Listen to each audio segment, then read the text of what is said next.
Excuse me, Your Worship, you're live when you're ready. Thank you, Stephanie. All right, Council, it's 5 p.m. and time to get down to work. I'll start off with the land acknowledgement. Today we acknowledge that Collingwood is located on the traditional territory of the Indigenous peoples of Turtle Island, including the traditional lands of the Anishinaabek, the Haudenosaunee, and the Ojibwe peoples, and all lands connected with the Lake Simcoe and Haudenosaunee Treaty of 1818. This is the home of a diverse range of Indigenous peoples whom we recognize as contemporary stewards of the land and vital contributors to our society. And we'll look for a motion to adopt the agenda. And it is moved by Deputy Mayor Hall and seconded by Councillor McLeod. Be it resolved that the content of the council agenda for January 25, 2021 be adopted as amended. And there's addition of item 11.1, which is a notice of motion, consent agenda process, recorrecting information. And Councillor Berman will be tabling that notice of motion tonight to be dealt with in our first meeting in February. Unless there are any questions or comments, then I will call the vote then. All in favor? And that is carried unanimously. Thank you, Council. Next, we have declarations of pecuniary interest. Are there any declarations tonight, Council? Go ahead, Council Doherty. Thank you, Mr. Mayor. In regard to the Development and Operations Standing Committee meeting of January 11th, the minutes of which Council will receive tonight, I will declare a non-disqualifying conflict of interest in regard to the Blue Mountain Watershed Trust Foundation public delegation, as I am a volunteer director on their board. I retained the chair for this presentation as the matter would require no action or decision by committee or council. And further, my membership on the board does not preclude my acting or making decisions independently of the trust. Hey, Councillor Roy, thank you for that. So you're just advising us of the fact of the conflict, but you will be participating in the vote to receive the minutes? No, I will participate. It is a non-disqualifying conflict of interest. Okay, that was the clarification I was looking for. Thank you. Are there any other conflicts, Council? Seeing none, if you find yourself in that position as we progress through the agenda, please let us know on the general nature thereof. The next motion is for item 4, adoption of the minutes. And it is moved by Councillor McLeod and seconded by Councillor Coney. Be it resolved that the minutes of the council meeting held January 18, 2021 be approved as presented. Are there any errors or omissions, Council? Seeing none, then I'll call the vote. All in favor? That is carried unanimously. Thank you. And is there any business arising from the previous minutes, Council?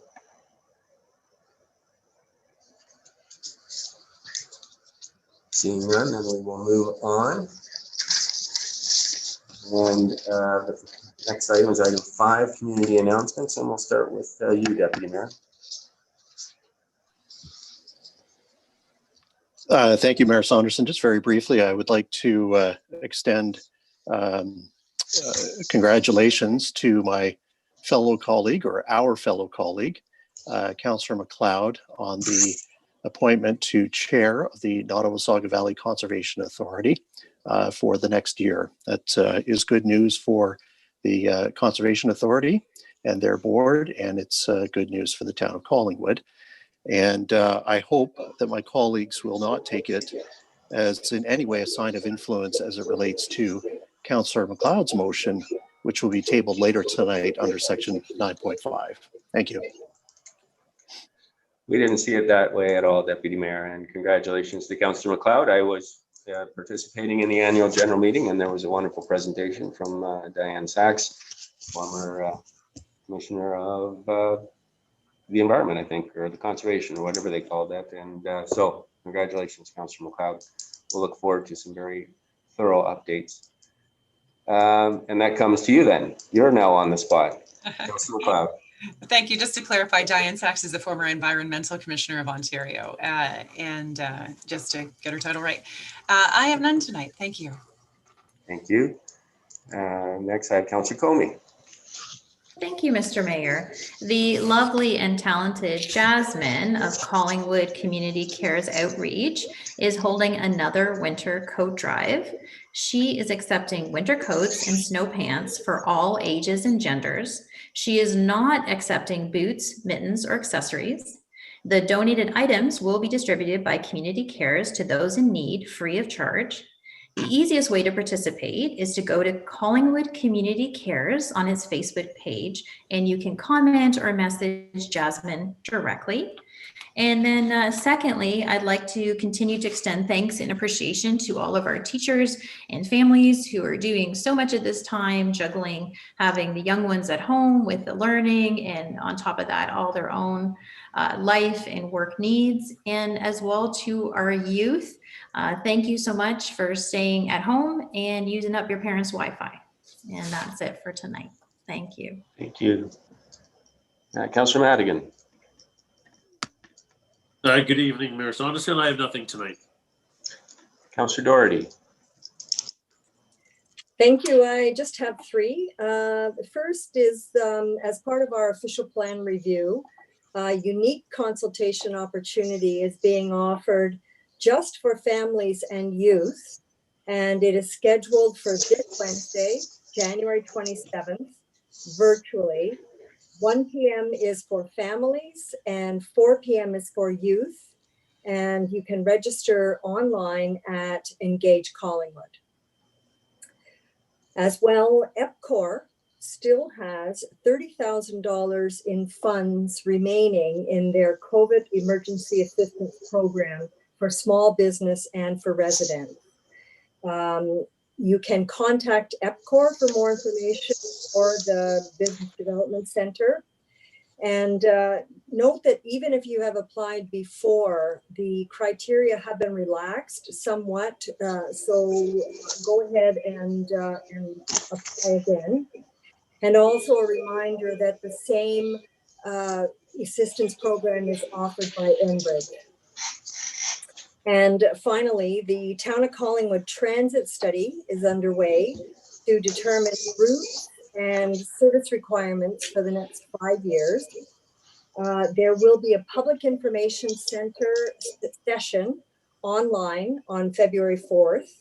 And if you want any more information or to register, you can go again to Engage Collingwood.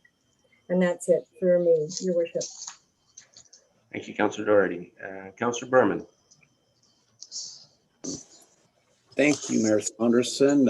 Nothing but to wish you the best of luck from myself and my family on your new venture. And I think it's best I leave it at that. Thank you very much, Councillor Berman. And I just want to assure the people of Collingwood that my first priority is my duties here at Town Hall and getting us through our current pandemic. So I will be here 5 days a week on business hours, and I'm happy to take calls from any residents. Councillor Jeffrey. Nothing this evening. Thank you, Mayor Saunderson. Thank you. And Councillor Hamlin. Nothing this evening. Thank you. Okay, I have one announcement of adding cleanup, and that is that the South Georgian Bay Business Development Center has released its latest edition of its e-newsletter. And in that, it will is advertising that it is available. The representatives at Business Center are available to assist people with the business grants that are available right now. So as we work our way through this second shutdown, if you are in need of some experience, some advice and expertise on the available programs to help your business, please give the Business Development Center a call. And otherwise, go online and you can read information about the accelerator, which Council passed last meeting, and other business opportunities and local resources for our local businesses. So with that said, then we will move into the public planning meeting tonight, and I will read in the introduction. Welcome to Collingwood's public planning meeting for the proposed zoning bylaw amendment and plan of subdivision for the property municipally addressed as 400 Maple Street and commonly referred to as the former Victoria Annex property. Members of the public will be invited to offer their comments or concerns respecting the proposal once staff have completed their review. Once the public portion of the meeting has been completed, no more public discussion will be allowed. Before closing, I will ask 3 times for further comments. I will then ask council members if they have any final questions for staff. It is very important that the town receive the correct names and addresses, including postal codes, of individuals having an interest in the planning application. Therefore, if you plan to speak to council at this meeting, or if you want to be notified of any future council committee meetings concerning the application being considered tonight, you must provide this information. Under the Planning Act, only those who have verbally expressed any comments or concerns here tonight, or provided a written submission of any comments or concerns prior to council's enactment of the bylaw, have the right to appeal any decision of council to the local planning appeal tribunal. And if you do not make an oral submission this evening or a written submission to council before the bylaw is passed, you may not be added as a party to an appeal before the local planning appeal tribunal unless, in the opinion of the tribunal, there are reasonable grounds to do so. This public hearing is being recorded. Your name, address, comments, and any other personal information are being recorded according to the Municipal Act and the Municipal Freedom of Information and Protection of Privacy Act. The minutes will be available to the general public, including the town's website. I will ask that the planning services also confirm that notification to the public has been given as required by the Planning Act within their presentation this evening. And I will look to Director Farr for opening comments and then understand that Lindsay Ayers will be making the presentation. Director Farr. Thank you, Mr. Mayor. Mr. Mayor, members of council. Lindsay Ayers, community planner, is here this evening to provide a presentation for this public meeting. And it deals, of course, with the 400 Maple Annex property. So I'd just like to pass it over to Lindsay to provide a PowerPoint presentation. Thank you, Adam. Lindsay? Thank you, Mayor Saunderson and Director Farr. Good evening, everyone. Looks like the slides are getting loaded. So as Director Farr indicated, my name is Lindsay Ayers, and I am the community planner assigned to the development files associated with 400 Maple Street. Next slide, please. The agenda for this evening will follow the town's standard public meeting format. Mayor Saunderson has already provided an introduction to the public meeting, and the remainder of the public meeting will consist of confirmation of public notice, an overview of the town's development review process, a municipal overview of the proposed zoning bylaw amendment and plan of subdivision by planning services, an overview of the development proposal by the applicant, and then the meeting will be open to receive comments and questions from the public, followed by any questions from council. Next slide, please. So tonight's public meeting is required under sections 34 and 51 of the Planning Act. In accordance with the Planning Act, I confirm that notice of complete application and public meeting was published and circulated on December 17th, 2020. Notice was given by ordinary mail to every owner of land within 120 meters of the subject lands and published in the Collingwood Connection on both December 17th, 2020 and January 7th, 2021. Next slide, please. So this slide generally outlines the steps involved in the town's development review process. And step one in the process involves pre-consultation. So a pre-consultation meeting was held with the applicant on July 22nd, 2020. And the applicant was subsequently provided with a detailed set of compiled comments for consideration in preparing their formal application submission. Step two involves the applicant submitting the necessary Planning Act applications along with the required supporting plans and studies. The applicant submitted the applications on November 23rd, 2020, and these applications were reviewed by Planning Services and deemed complete on December 11th, 2020. As mentioned previously, the notice of complete application and public meeting was published and circulated on December 17th.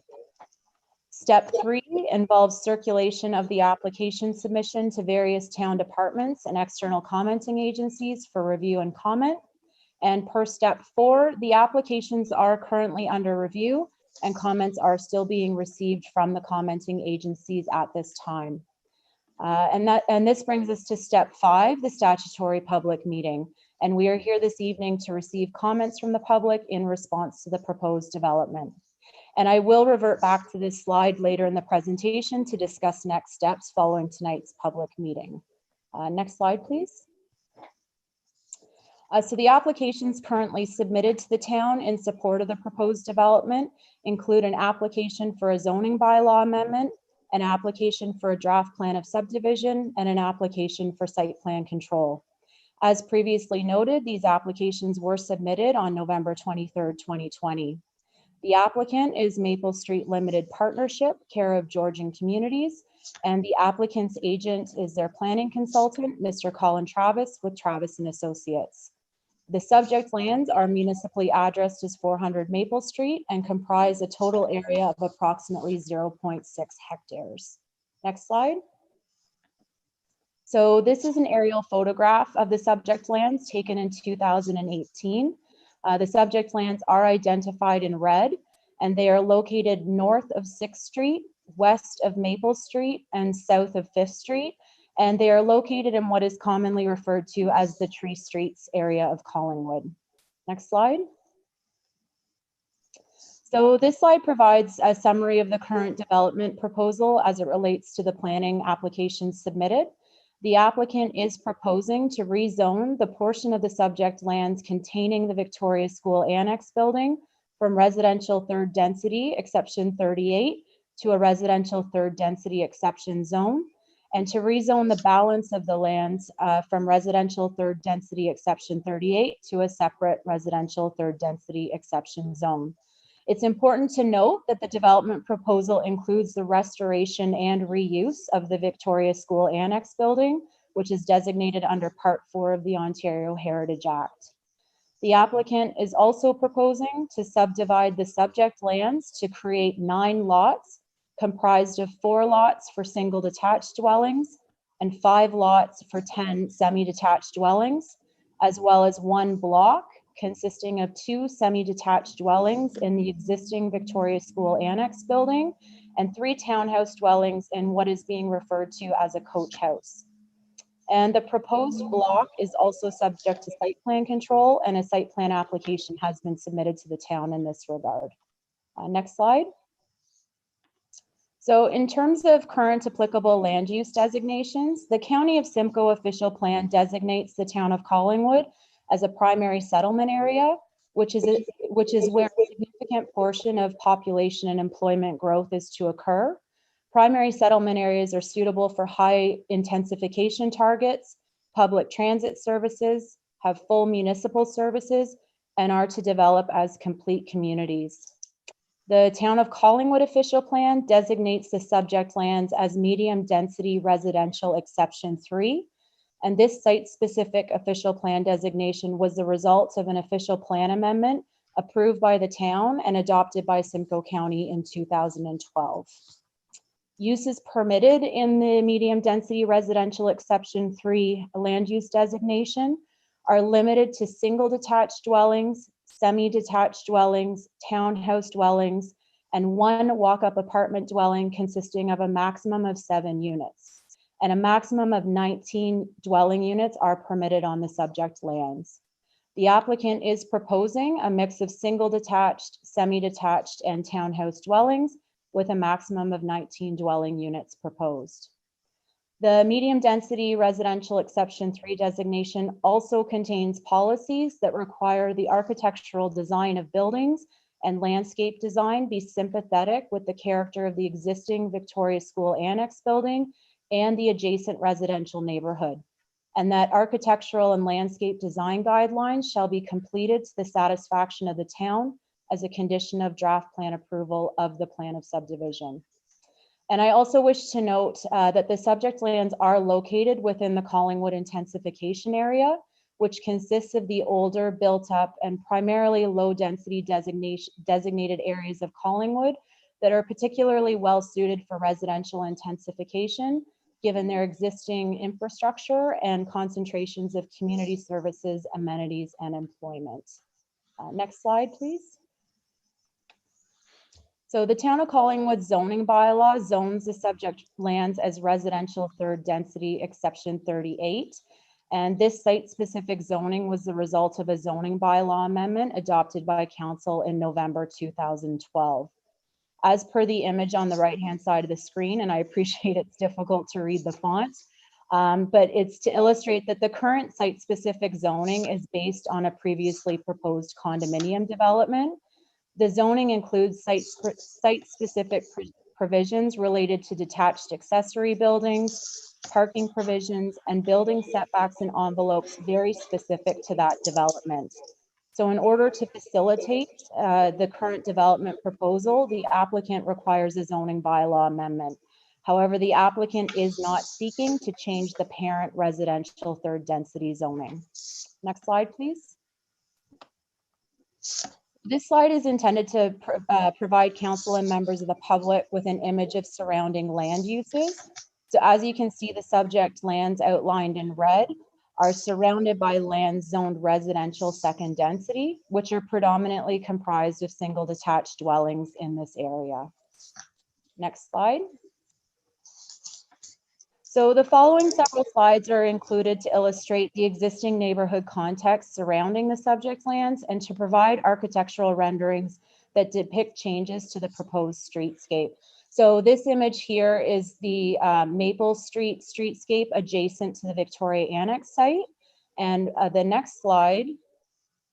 So this is another streetscape of the Victoria Annex off Maple Street, and the below image depicts the architectural renderings that are proposed for Maple Street.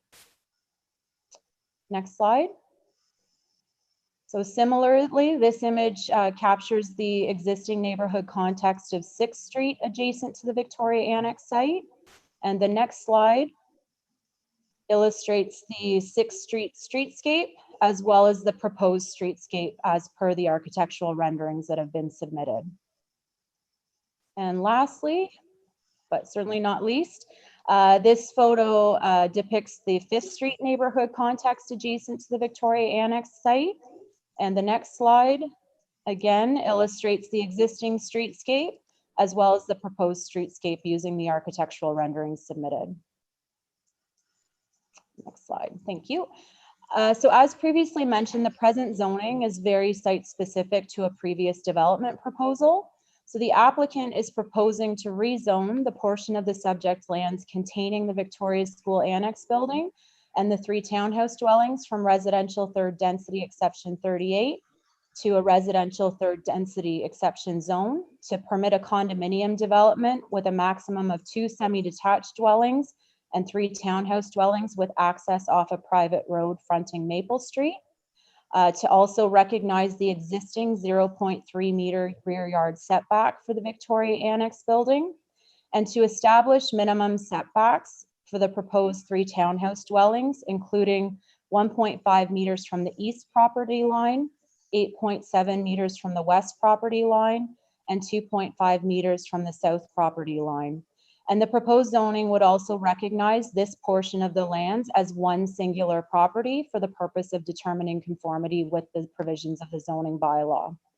And secondly, the applicant is also proposing to rezone the remaining balance of the lands from residential third density exception 38 to a residential third density exception zone to limit uses to single detached and semi-detached dwellings, to permit a maximum of 14 dwelling units, to permit a reduction to the required minimum lot area for the semi-detached dwellings from 275 square meters to 264 square meters, which is a reduction of 11 square meters or approximately 118 square feet, and to increase the maximum lot coverage for both the single detached and semi-detached dwellings from 40% to 46%.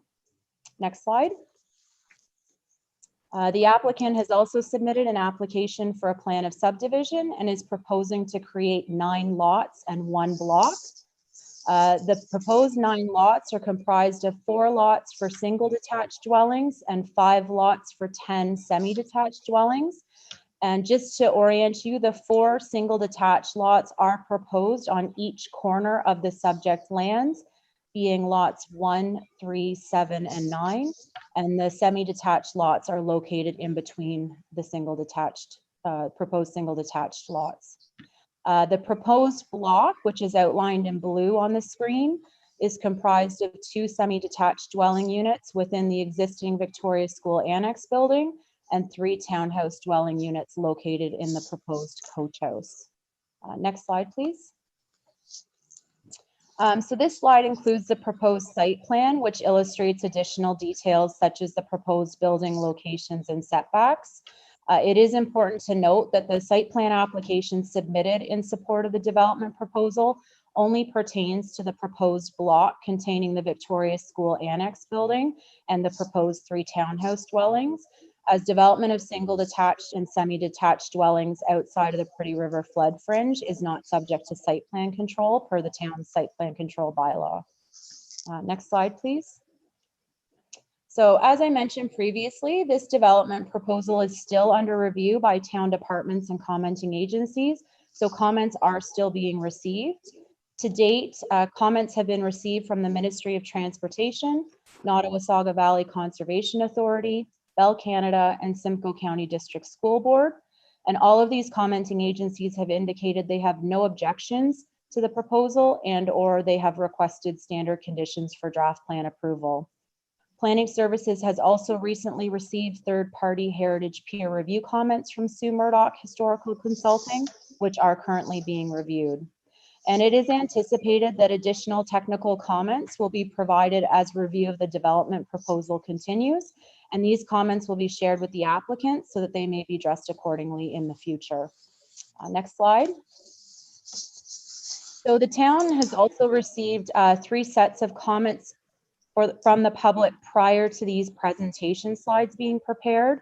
I do note that 1 additional comment from a resident was received this morning. And I can confirm that all of the comments received to date have been provided to both council and the applicant prior to tonight's public meeting.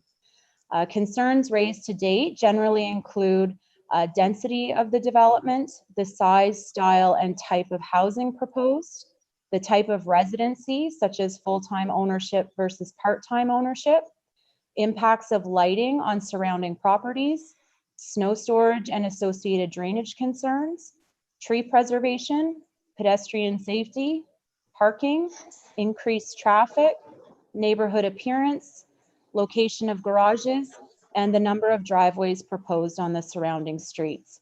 And I wish to reiterate that there will be an opportunity during the public portion of this meeting for members of the public to provide further comments regarding this development proposal.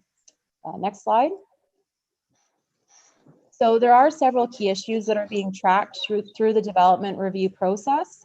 These include resident concerns that we have received to date, as well as any comments we receive this evening or subsequent to this meeting, matters pertaining to urban and architectural design, neighborhood compatibility, particularly as it relates to the fit of the development within the existing neighborhood context, potential heritage impacts of the proposed development in relation to both the Victoria School Annex building as well as 402 Maple Street, which is located at the southwest corner of Maple and 6th Street and is also designated under Part 4 of the Ontario Heritage Act, tree preservation and planting, and stormwater management. So these issues, as well as other technical review matters, will require further discussion and consideration as the development process continues. Next slide. So in terms of next steps, as mentioned previously, we are currently at step 5, the statutory public meeting. Following tonight's meeting, staff will continue to review and consider all of the comments received from the public, as well as internal and external commenting agencies in response to the development proposal. There will be an opportunity for the applicant to provide additional information and/or propose revisions to the development proposal based on the comments received. Staff will then prepare a comprehensive staff report with recommendations for consideration by the Development and Operations Services Standing Committee and Council. And at its regular meeting, Council will render a decision to approve or refuse the applications. Upon Council's decision, a notice of passing or refusal will be circulated to all individuals and organizations who have requested notice, and this notice will also be posted in the local newspaper. And subsequent to Council's decision, there is an appeal period should anyone wish to appeal the decision of Council to the local planning appeal tribunal. If the bylaw is passed by Council and no appeals are received, the bylaw would then come into effect. Next slide. So this slide outlines opportunities for members of the public to stay informed regarding when these development applications are scheduled for consideration by council. Members of the public can check the town's website on an ongoing basis to review committee and council meeting schedules and agendas. Or alternatively, there is an option to subscribe to receive email updates regarding upcoming meetings of interest to you via the town's website. As per the notice of public meeting, if members of the public wish to receive notice of council's decision as it relates to these files, please email Clerk Almas with your written request. And I want to remind everyone that the purpose of tonight's meeting is to receive public comments and share information regarding this development proposal. Should anyone wish to submit additional comments or concerns following tonight's meeting, you are welcome to email me at layers or LAYERS @collingwood.ca. And members of the public can submit written comments up until council makes its decision. And this concludes Planning Services presentation. I thank you, Your Worship, and I understand the applicant also has a presentation prepared this evening. Thank you, Lindsay, for that thorough presentation. And I will look to the representatives for the applicant to pick it up there. Gentlemen, who's going to go first? Thank you, Mr. Mayor, and good evening to you, Deputy Mayor and members of council. It's Colin Travis here, planning consultant working with Georgian communities. And again, thank you for the opportunity to present some additional information. And given the extent of Community Planner Ayers' presentation, there will be some duplication. And when we reach that point, we will speed through that particular slide. But at the outset, Mr. Mayor, and again, the setup from our side is that apparently we have a panelist situation because we have people on our team who will be available to discuss some details. And with me tonight would be Jay Beach of Georgian Communities, Dave Bunsen, the president of Georgian Communities, Jamie Wright of IBI Architects, our project architect, Henry Carey, and Henry is with Golda, the company that undertook our heritage impact assessment. Mike Hansel of Croziers, dealing with trees and landscaping, and Michael Culp of Tathams dealing with transportation and engineering. And if we could go to the next slide, please. And Lindsay went through in detail the meeting of the public, of the purpose of this particular public meeting, and again to obtain information from the public and agencies, and an opportunity to present what is being proposed. Next slide, please. Again, in summary, one of the key aspects to this proposal is to recognize and retain the Annex building. It is a designated building, and the proposed plan seeks to, as I said, recognize that, as well as to develop around it in a very sensitive manner. And we're talking about within the Annex building itself, which is located in the central block. We're talking about repurposing that building for the use of 2 semi-detached units. Associated with the Annex will be a separate building, which is referred to as the coach house. And the coach house will be a 3-building townhouse building. Access is off Maple Street, directly into the interior block, servicing the Annex and the coach house, as well as the surrounding units and lots that Lindsay had referred to, having direct access off Maple, 6th Street and 5th Street. In order to realize this plan, we need to amend the zoning bylaw, and we'll refer to that a little bit later on. And again, the information is similar, and it's the same actually as explained by Lindsay. The draft plan is to recognize again the overall development plan. Again, the draft plan will result in a single central block, and four lots for the singles and 5 lots for the towns. Next slide, please. Again, we did go through the location and the context earlier on. The frontage along Maple and 6th Streets is approximately 60 meters.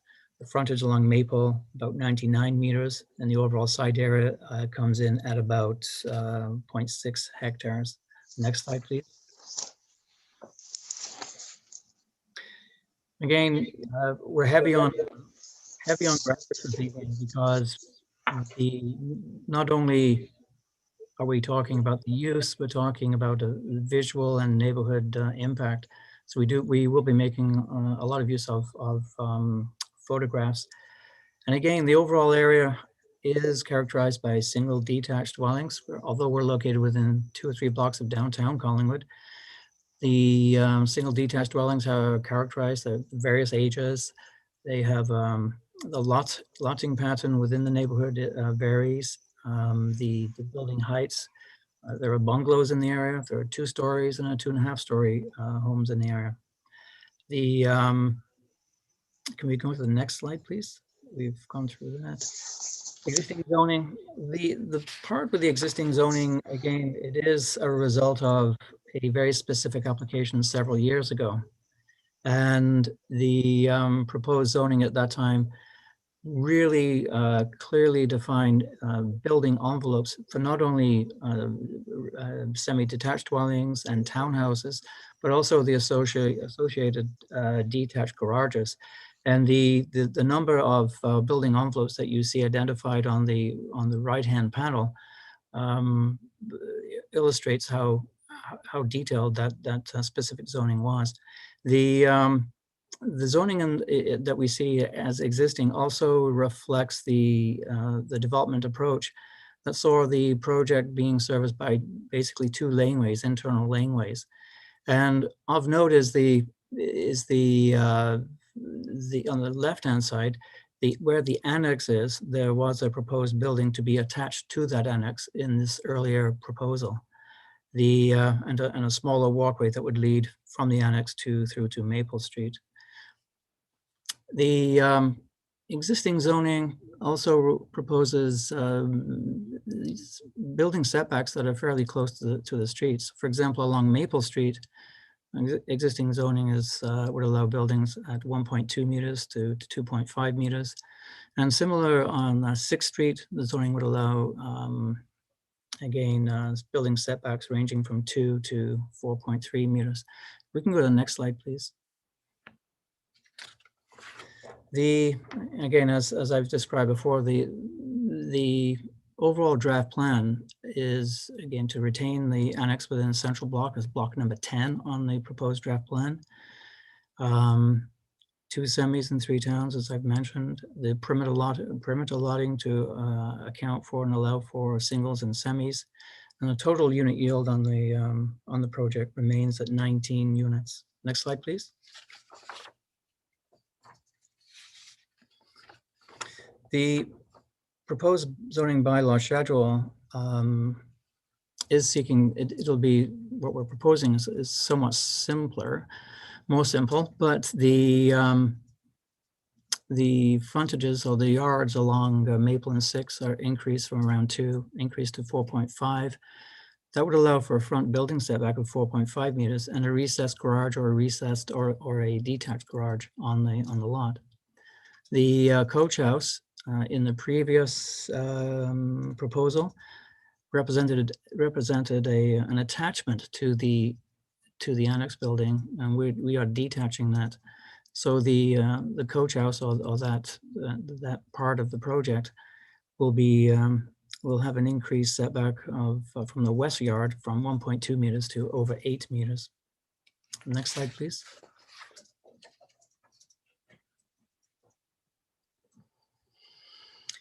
The other aspect, key aspect of the zoning is that we're looking at decreasing the minimum lot area for the semis from 275 to 264 square meters and increasing the lot coverage from 40 to 46%. And there is a design rationale for that. And the design rationale, it ties back to the annex, because our approach or our proposed design approach on this is to, first of all, expand the exposure of the annex to the public street, to Maple, So consequently, the driveway that would service the internal of the annex buildings is going to be fairly substantial, over 13 meters wide, and it would give that view shed from Maple to the annex, and it presents the historic building very, very well. As I said before, rather than attaching, let's say, the coach house to the annex, we wanted to separate it, and that required some additional room. So the part of the reason for the request for the increase in lot coverage and the square meterage was to again account for that design goal that we want to meet. Next slide, please.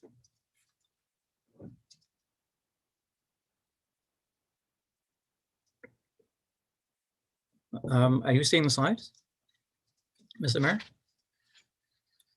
No, I've got my gallery view here. We had the slides, but they are not here anymore. Okay. Claire Thomas, are you able to assist? Certainly, we're trying to reconnect.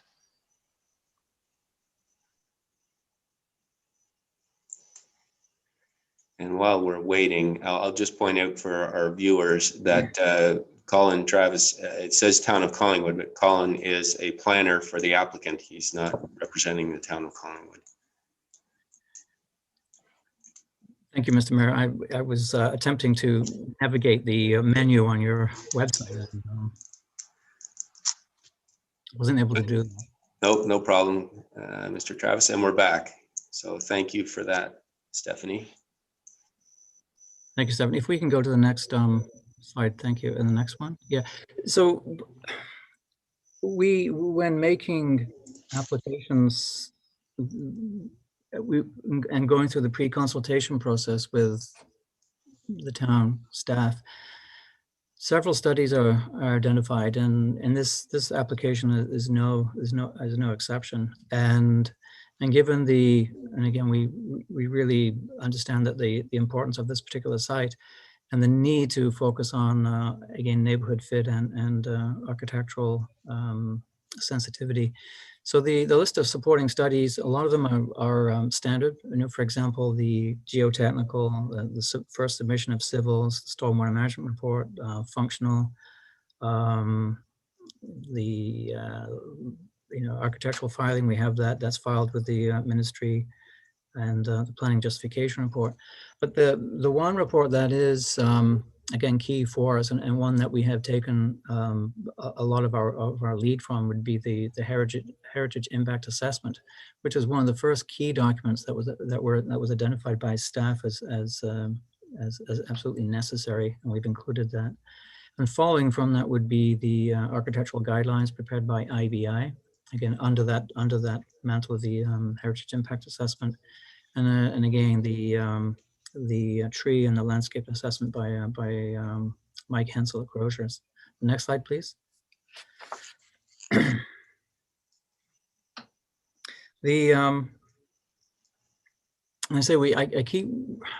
keep turning back to the key consideration, and again, primacy is this retention and respect for the heritage conservation of the heritage designation of the annex. And as community planners Ayers pointed out, there are several policies within the official plan.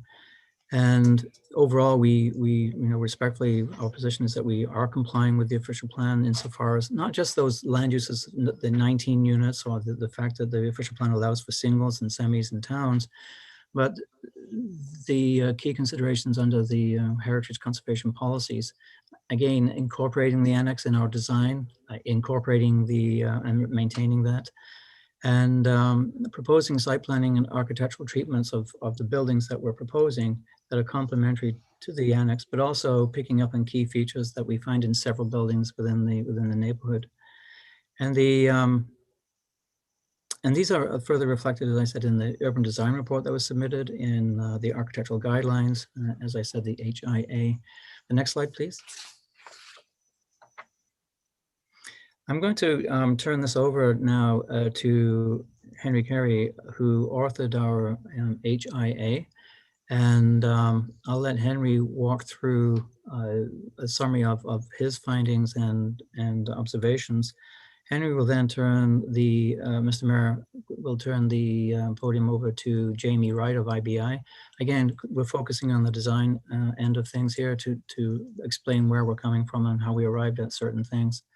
And Jamie will hand off to Mike Hensel and Mike Collop after that, and then we'll return back to, that would be the conclusion. But for now, if you don't mind, Henry Carey would take over and review the HIA. Thank you, Colin. Go ahead, Henry.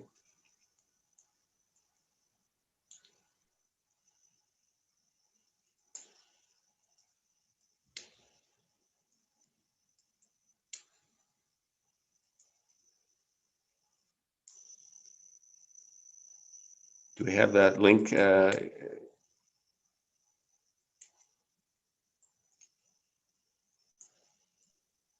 Active. Is Mr. Gary available? Mr. Mayor, if I could suggest something? Yes. Could we go to Jamie Wright, and if Henry's able to re-log in, then we could come back to this particular slide. But for the sake of continuity, if you don't mind, we could go to Jamie Wright. Let's go to Mr. Wright then. Go ahead, Jamie.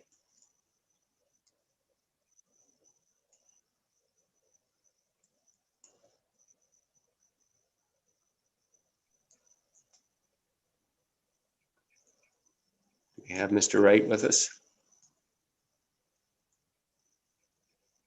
Mr. Travis, do you want to go to your next batter and work our way down the order here? Thank you, Mr. Mayor. I think the next up would be, I believe, Mike Hensel, and we're going through to, oh, sorry, Mike Collop. So if we go to Mike Collop and to Mike Hensel, if you don't mind. Okay. Let's try those two. Try those two. We'll start with Mr. Collop. I feel like the third stringer that they brought in because nobody else could attend. Perhaps if we could jump to slide 22, I believe it is. 21, actually. Sorry, one more prior to that. Thank you. So certainly Tatham Engineering has been retained to look at the engineering side and the infrastructure side of that, relating to servicing infrastructure and also transportation. The key things that we want to highlight for purposes of this presentation relate to the active transportation, recognizing that the development site has frontages on 5th and 6th and also Maple Street. Residents of the site will certainly have access to the transportation and active transportation infrastructure that those roads currently provide. There's sidewalks on both sides of each of the boundary roads. There are cycle lanes on both sides of 6th Street. There are transit routes on several of these boundary roads as well. So certainly in our opinion, the site is well served by the town's transportation system, not just from an active transportation perspective, but also from a vehicle perspective as well. And the connectivity from each unit fronting those boundary streets will be direct. And also the linkages provided for the internal, that being the annex and the other townhouses internal to the site, will also have a direct pedestrian linkages and connections to the external system. So certainly this is one development within the town that we feel is well served by the infrastructure and will complement what the town currently offers. Thank you. And then it will be Mike Hensel, fourth string. Mr. Hensel. Can you hear me all right? Yes, we can hear you. Yeah. Perfect. Good evening, Mr. Mayor and Deputy Mayor Hall and members of the council. Crozier & Associates was retained to address the tree issues in both that and the landscape of the landscape development of the property. Speaking to trees first, can next slide, please? Here we are. I should note that there were 2 previous arborist reports completed for this property, and in addition to those, our office completed a review as well in summer 2020 to review the current status of the trees. Our conclusions were all the same, that there were no heritage trees or significant species identified within the lands. Beyond that, there are very few trees within the property itself to be considered. There are some volunteer species that have resulted within the property, given the years of inactivity that have presented themselves. So we have some black locust and Manitoba maple, not exactly prime specimens, but they're volunteered on the property. The inventory and what have you has concluded that the trees, the few that do exist within the property, and the perimeter trees on Maple and 5th and 6th are low quality. They are under stress and in poor structural health. And given the proposed construction that's proposed within I guess, as part of this development, and some of the driveway and servicing work and reconstruction along some of the street frontages, that these trees will not be able to be retained. That being said, the trees along the western property limit, which are of significance and concern to us to make sure that we attend to the interests of the neighboring property owners, have been looked at. And we do recognize that because, again, of the volunteer nature of those boundary trees over time, the Manitoba maples especially, they're leaning over into the property, and they will require some structural review and pruning and for safety reasons, and probably for structural reasons as well. And through that process, we will look to engage with the neighboring property owner to coordinate ourselves. And switching that over then into the landscape considerations. Next slide. The approach there was to ensure that we restore the streetscapes, both 5th Maple and 6th, to a new rhythm, if you will, by an installation of large-scale caliper trees where appropriate. We do have some concerns with overhead wires and utilities that we're going to have to attend to, but the intent is to restore that landscape, which is currently in streetscape, which is currently in decline and is in need of that focus. As well, our approach to the annex lands and the annex block is to provide amenity for the residents, the new residents, and to also have attention to the buffering of the adjacent property owner by installation of privacy fencing, year-round 4-season screening, and of course, back to the primary concern of trees, further attention to the existing tree landscape and additions where we can achieve them to maintain that canopy. So that will generally be the overall approaches there. On that regard, I think I will pass that along, and I'll be available for any questions later on. Thank you. And who's next? Well, the way this is going, Mr. Mayor, I think I may be. I don't know how we can do this technically, but I wonder if we can be advised whether either Henry or Jamie have managed to log on. Clerk Holmes or Stephanie, are we able to confirm if Jamie or Henry have logged back on? Through your worships, we do have a couple participants in here that have not renamed themselves, so we do not know who they are. So if you're able to rename yourself, the easiest way is if you click the participant list on the bottom of your screen, you will be identified as the first participant. And if you hover over your name, if you click more and rename yourself, we'll be able to identify who you are and try and ensure that we can unmute you and see your video. Another option, we do have a number that are in the attendees. I'll just double check if there's anyone in there. Maybe we can get either of them to raise their hand if they're having technical issues renaming, but they're back with us. If you just raise your hand and then I do see, sorry, Mr. Travis, can you confirm the name of the participants that you're looking for? Madam Clerk, Henry Carey and Jamie Wright. I do see Jamie Wright in the attendees, so I can promote him into the meeting. Thank you. And then that would take us to beginning on slide number 14 on the slide deck. There, am I unmuted now? Yes, we can hear you. Thank you. I'm sorry for the confusion. I was attending, and I just thought that I had to unmute my speaker. But if it's appropriate, can I just proceed with slide 14? Yes. Yes. So as you can see, we have collected a series of precedents of existing houses in the town that are remarkable in terms of the design, or else have similar conditions to the ones that we're proposing for the streetscapes around the project. And we were really impressed with the range of the designs when we started to study them again, although we know these houses very well, and I'm sure you all know them. But the massing, the materials, the textures, the colors, and the details are there's a wide variety of those. And going to the next slide, we wanted to encourage the same variety in our design of the surrounding houses, and not create a Disney World kind of environment, but a very real representation of the best examples of residential design in Collingwood. In a way that you'd experience the project walking along the street. These are why these streetscapes were created.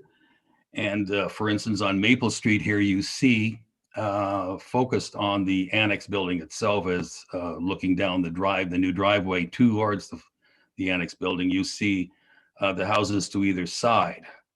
And just to give you an example of how we think this works, for instance, you see in the top right some Annex, some semi-detached buildings north on Maple Street. I think they're on the east side.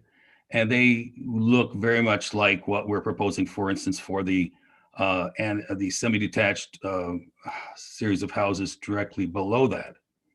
And on the far west, on the top, you'll see one of the heritage houses, sort of a craftsman style house at the corner of 6th and Maple Street on the east side.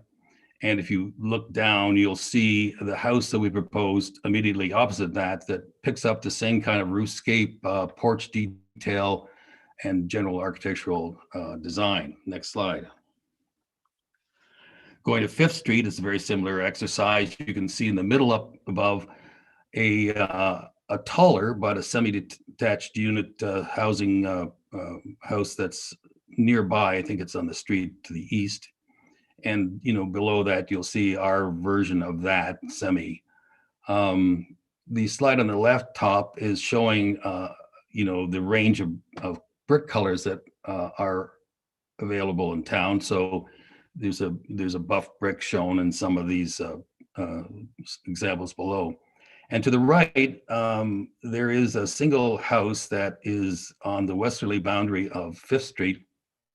And you'll see that we've created a roofscape that brings the side elevation of the roof facing the cottage next door down to one level to be respectful of that relationship. Next slide. On 6th Street, it's very similar. I might just point to the top right slide, which is a building on the south side of 6th Street. And across from that, you will see our elongated elevation that we've tried to make very similar in terms of the big main floor window, the roof, the pediment, the gable end facing opposite this. So the idea is to try and, wherever possible, kind of get some synergy between the existing houses and the best houses in the town. I just want to point to this slide in the middle, which is a board and batten. I think it's a 1985. The gentleman that owns the house was telling me it could be heritage designated, but it isn't. And it's just a beautiful building, but it just shows the range of materials, and that inspired the treatment for the coach house that we're going to come to later on in the exterior of that building. Next slide. So I know that you've also gone over some of these issues, so I'll try and abbreviate the takeaways that we'd like you to think about from the architectural point of view, at least. The architectural design tries to respect the greater local community in the build form and design. We've tried to ensure an uninterrupted view of the annex along the driveway that's created, and we've made improvements, as has been said, to the coach house setback to the houses to the west. In terms of heritage, the design supports the Heritage Conservation Report. and the annex by repurposing its use, which is the best way to protect the building into two semis, eliminating the through road, which I think has been said, and making it freestanding in an open space, which it wasn't before, so that there are no additions to any of the buildings, and it stands in a larger open space for everyone to see. Next slide. In terms of, are we on? I think that's, yeah, let's pass through this slide because that's repeating the same material. In terms of design, the Heritage Precinct, there's a Heritage Precinct that we tried to create around the Annex building. And to do that, we've tried to create an entry courtyard from the driveway to a cluster of buildings that support the use of the Annex, but also create a kind of a private internal space that's reinforced on one side by this new coach house building, which is the one that I said had the white board and battens that we borrowed from the from Maple Street north of the site. It's on the other side, there are some new garages, freestanding garages that provide parking for the Annex semis. And then on the other side, there is a private amenity space that provides outdoor uses for all of the residents of that courtyard. And I guess just to repeat on the design of the houses themselves, they try to repeat in terms of build form and their development pattern, the houses that they front onto on the three adjoining streets. So I think that with that, I might pass it over to Michael, but Michael's already spoken, so perhaps I'll pass it back to Colin. You can decide who's the next speaker. Thank you. Mr. Mayor, I believe that Henry is now available. Thank you, Mr. Travis. Go ahead, Mr. Carey. Hi everyone. Thanks for this. If you wanted to on slide 15, I believe.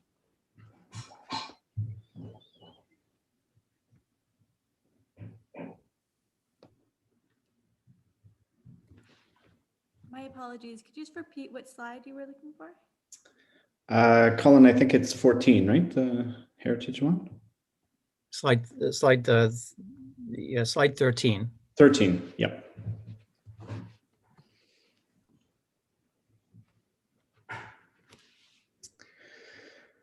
Okay, so Jamie has already alluded to some of these key points. I think the key takeaway for me is as part of the impact assessment was the considerable improvement that this revised site plan makes on in terms of reducing impacts to the annex. The coach house that was originally designed to be part of or attached directly to the annex has now been moved a distance away. So that removes the direct impact to the fabric of the annex. Reducing the number of units inside also has a knock-on effect of reducing the number of new breaches that would have been required if more than there were more than 2 units inside the building. It's really become, I think, a centerpiece of the development. The views from Maple Street are clear and quite a large vista, quite a wide vista rather, of the annex as sort of this centerpiece of the development. As well as a sympathetic landscape treatment around there to really set it off from the surrounding new development to provide that contrast. At the same time, the surrounding development is sympathetic in form, as Jamie's outlined, based on local examples, and so is complementary, I think, to the annex itself. This sort of centerpiece, as I've mentioned. Within the new plan as well, with the impact from having a road right past the annex has been removed, and now those traffic impacts have been now moved away from the building itself.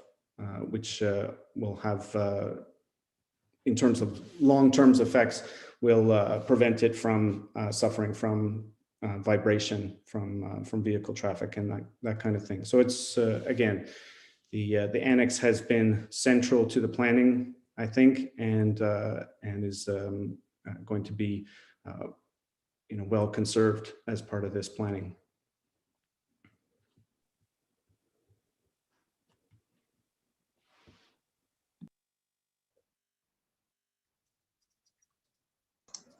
Thank you, Mr. Carey. Mr. Travis, who's up next? I'm afraid it's me, Mr. Mayor. So if we can go to slide 25 and we'll wrap up our presentation. And before we do that, I just want to extend my sincere appreciation for your patience and staff help in this the presentation process.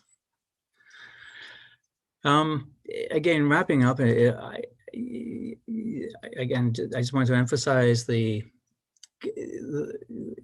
awareness and the compliance with overall town policy when it comes to the heritage conservation matters, recognizing how important this building has been. It's been front and center with town council and planning staff and the neighbors for a long, long time.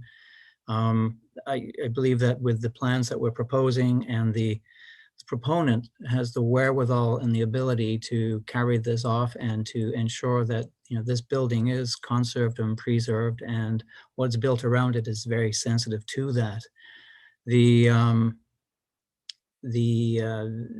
As I said, the HIA informed a lot of the work. There was a lot of to and froing between Jamie Wright and Henry's office, and with regards to the historic and architectural features of the building itself and the neighborhood. From the more traditional study points being engineering and the trees and the site servicing, again, the site can proceed and it can be fully serviced. We can link with the adjacent the sidewalk system. It is, as noted before, it lends itself highly to an urban environment and active transportation characteristics and policies to fall through with. Yeah, it seems, and so our conclusion is, what we are proposing, the plan, I think, ticks off a lot of very positive boxes, and we do look forward to the further review of this. And it goes without saying that the initial proposal the initial proposal on the actual application made, I did take into account and consider our guiding policies that we find in the PPS, in the growth plan, and the Simcoe County plan, and as important of all those, the town's official plan as well. So with that, Mr. Mayor, the next slide is a blank slide for to conclude this presentation and go back to, again, your chair for comments and questions. And again, thank you so much for your patience in this. Thank you, Mr. Travis, to you and the team for that presentation, showing some stresses of trying to do these things virtually, but thank you for your patience, and thank you to the members of our audience. And so I will now open first call for comments from the public. So if you have a comment, please raise your hand and identify yourself for our clerk. Certainly, Your Worship, we do have a number of participants wishing to speak. So as a reminder, if you would like to address council regarding this matter, if you're using a computer, smartphone, or tablet, press the raise your hand feature and the host will enter you into the discussion, at which time you will be unmuted and your video feature will be turned on. Please be cognizant of your background noise and setting, as this meeting is recorded and we want to ensure we can hear you clearly. If there's any participants by telephone, please press the *9 feature and we will unmute you, and you may have to press *6 to further unmute yourself. And again, please be cognizant of background sounds. So we will follow the order, not necessarily as they have come in, but as they appear on our list. Thank you, Sarah. And just a reminder, if you do wish to address council, we need to get your name, your address, and postal code for future correspondence related to this project. And Sarah, do we have? Yes, Your Worship, I believe Stephanie will let in our first panelist. Through Your Worship, our first panelist is Matthew Pretty. I had a tough time hearing. I think you said, oh, hello, Matthew. So if you can unmute yourself and start by giving us your name and address, please. Sure. I'm just going to turn a bit. Okay.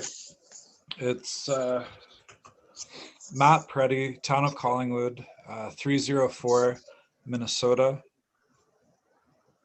L9Y 3S5. Great. Thank you, Matthew. Go ahead. Okay. I think the design is a surprise. Taking a summary of houses from the town is quite smart, actually. That's a good selling feature. So that to start off is sort of interesting. It allows a person who is interested in buying a home and living in that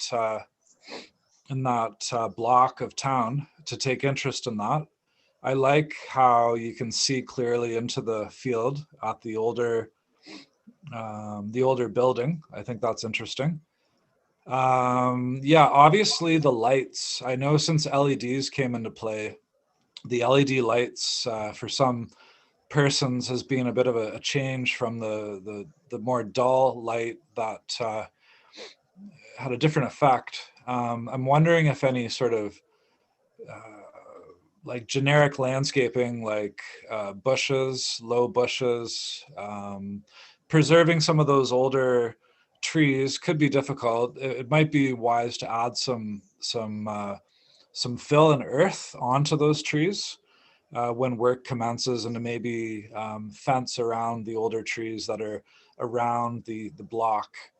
I'll just keep it brief, and the consultants are definitely on their game. I think it's a good surprise as a project. The only criticism would be the intention of having bicycle pathways and things. You're going to have to probably make a no parking on one side of the road for that type of development when you're looking at that active transportation study to possibly yield parking along sections of Maple. That'll be a task for sure. Other than that, I support the development. I think it's interesting, and it's not taking away from the existing residents who have a certain design that they've lived with and enjoyed for longer than I've lived in town. Thank you so much. Have a good evening and Happy New Year. Thank you, Matthew. You too. I'll look to Clerk Almas or Stephanie to bring our second commenter in. Through you, Your Worship, we have Margaret Mui.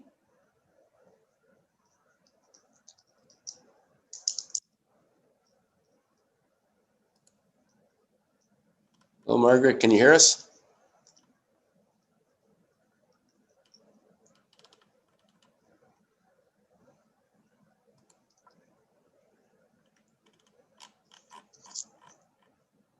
She seems to have dropped off, so I'll go through the next one and hopefully she can rejoin. Okay. We have Mr. Kyle Spans. Sorry, I didn't catch that name.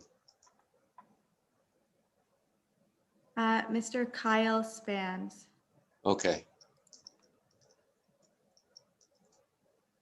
Kyle, can you hear us?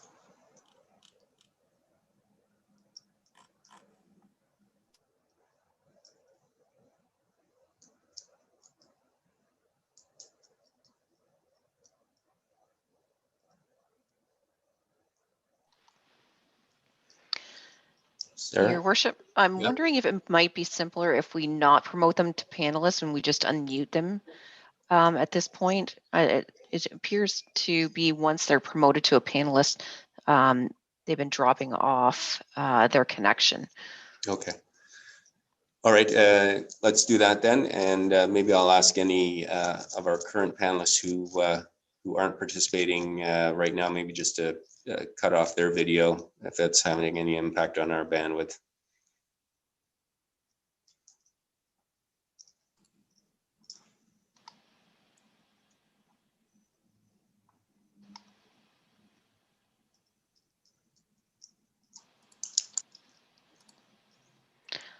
All right, Your Worship, I think we will, Charlotte O'Day has requested to speak, so we will allow Charlotte O'Day to speak.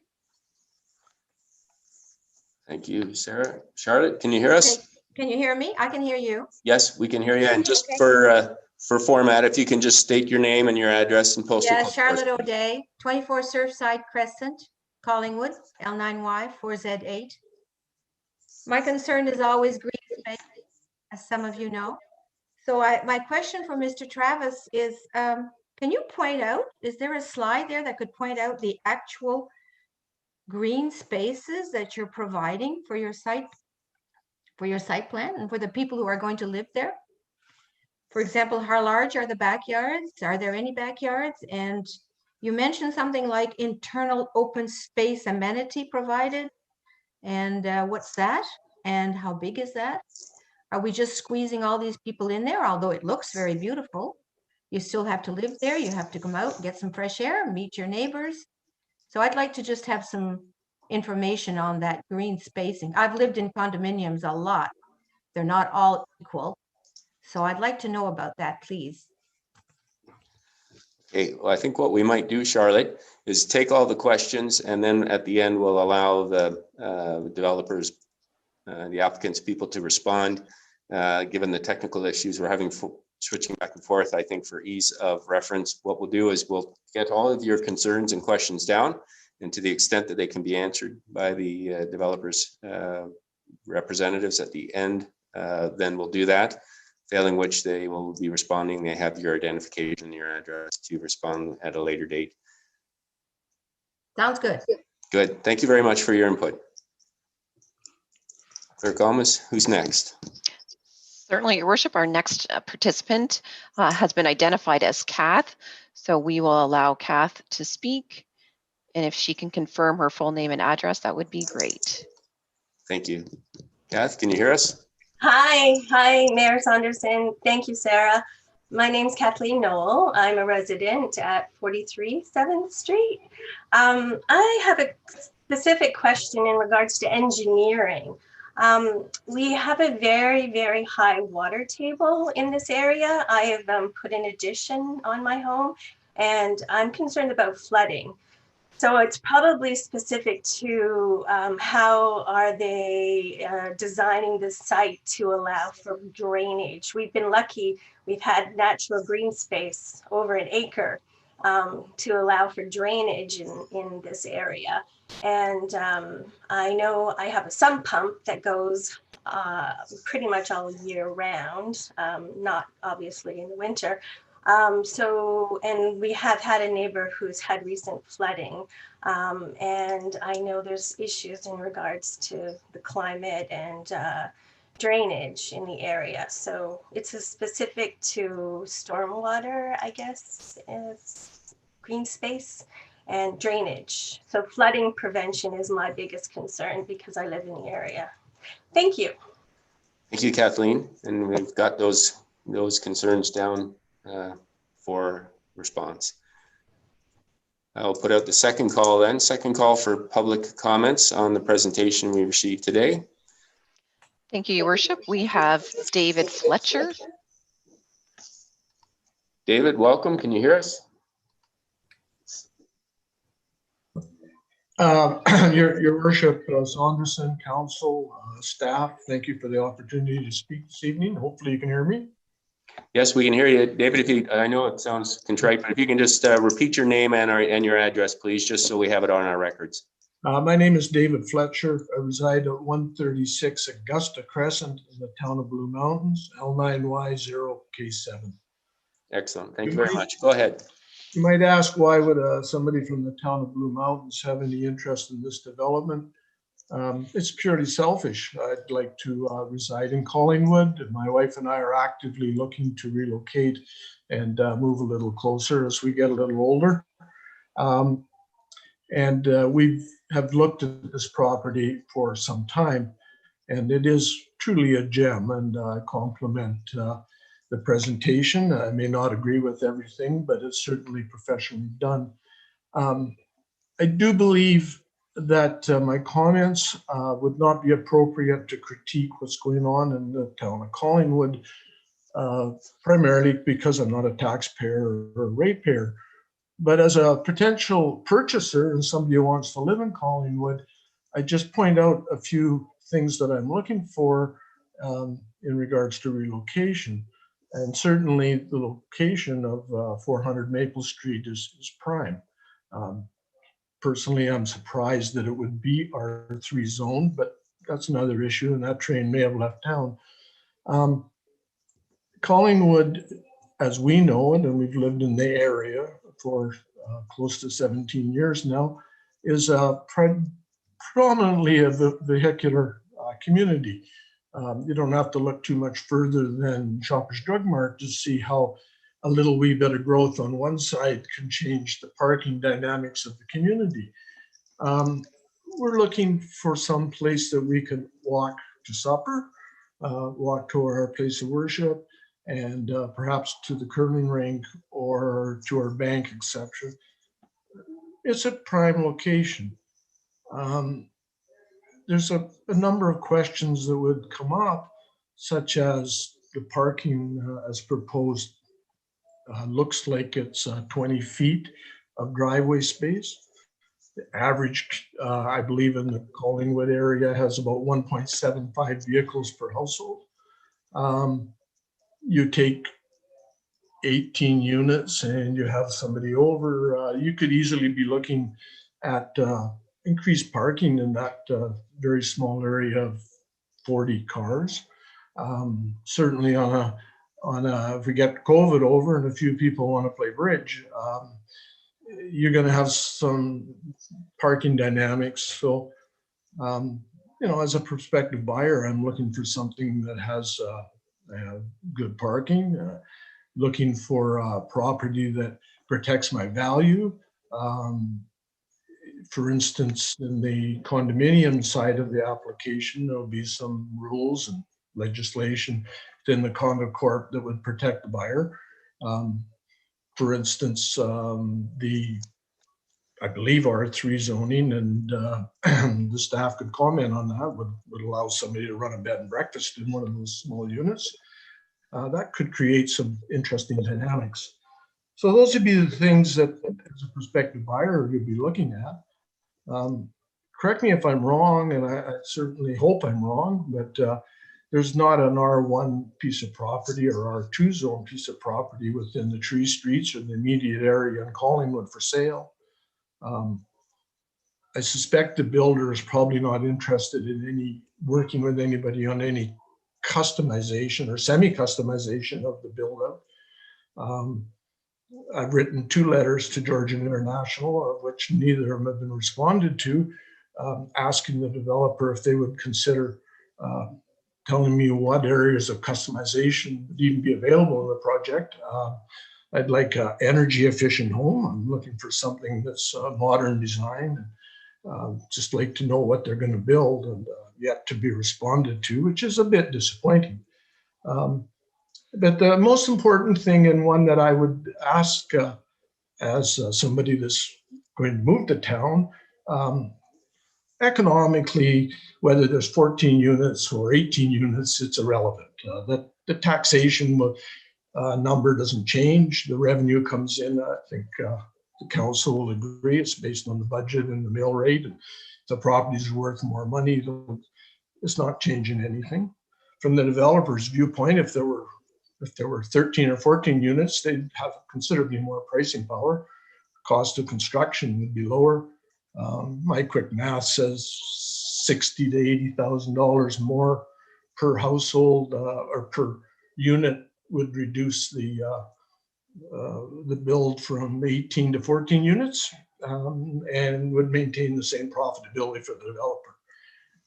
The only thing I question by reducing the density might be development fees for the town of Collingwood.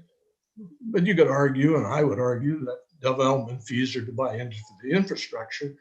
So if there are only 14 people going to the library, then you don't need the same amount of money as 18. So, development fees are the only incremental difference in profitability for the developer or for the town to reduce the density. Whether that's possible or not, I don't know. There's probably no doubt this proposal is going to end up at LPAT. Unfortunately, it's just the way things go. The largest selling vehicle in Collingwood is a F-150 or a GMC or a Ram pickup truck. I just kind of looked it up out of curiosity. They're 19 feet 6 inches and the driveways are 20 feet. I say no more. We would probably be looking for a home that has a little bit more space. And I think my comments are all reasonable and probably should be taken into account. The major one, and I'll end by asking the developer, asking council, asking staff, will this end up being a permanent residence, or is this catering to part-time residents? And who's the marketplace that this development is designed for? Does the town of Collingwood want to have 14 people going out for supper living here full-time, or 18 people going out for supper living here 2 days a week? As far as the housing stock, it's not material. I think we'd all agree whether it's 14 units or 18 units, it's not material. Whether it should be R2 or R3, I think if you look around, you look at the development from 121 to 129, which is an infill development, which is R2, off-street parking, complements Maple Street. And I thank you for your time. I think, I really want to move into town. I'm in my 70s. I'd like to be able to walk over and sit down at the council chamber and chat and look eye to eye with Mayor Saunderson or Councillor McLeod or whoever it would be. And we look forward to getting rid of COVID. And I thank you very much for your time. Thank you, Mr. Fletcher, for your comments, and good luck in your search. And we look forward to having a chat. Clerk Almas, do you have anyone else? Certainly, Your Worship. We will we have Margaret Moy, so we will permit her to speak. Thank you. Margaret, can you hear us? I can hear you. Can you hear me now? Yes, we can. And I'm going to ask you the same question, even though I know your name, Margaret. If you can state your name and your address and postal code for us, please. Certainly. My name's Margaret Moy. I live at 297 Pine Street, L9Y 2P4. Thank you. Go ahead. Tonight, I am speaking specifically to the Annex building, and I'm speaking on behalf of the Architectural Conservancy of Ontario. We are pleased to see that there are concrete plans to move forward on this site.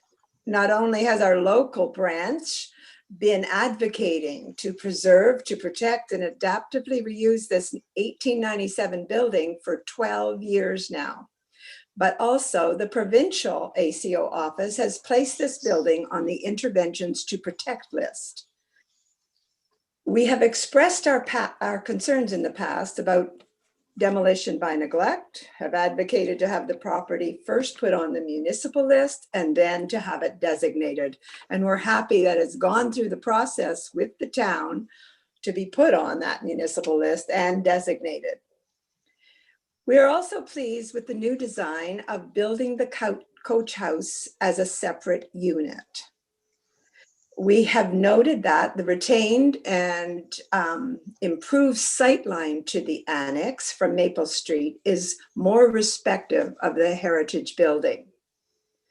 We trust that the developer, through the planning department, will comply with Collingwood's heritage bylaws when development starts to restore and adaptively reuse this building. We are encouraged that this developer responded so quickly to our earlier concerns that we voiced to the planning department regarding broken windows and vandalized boarding.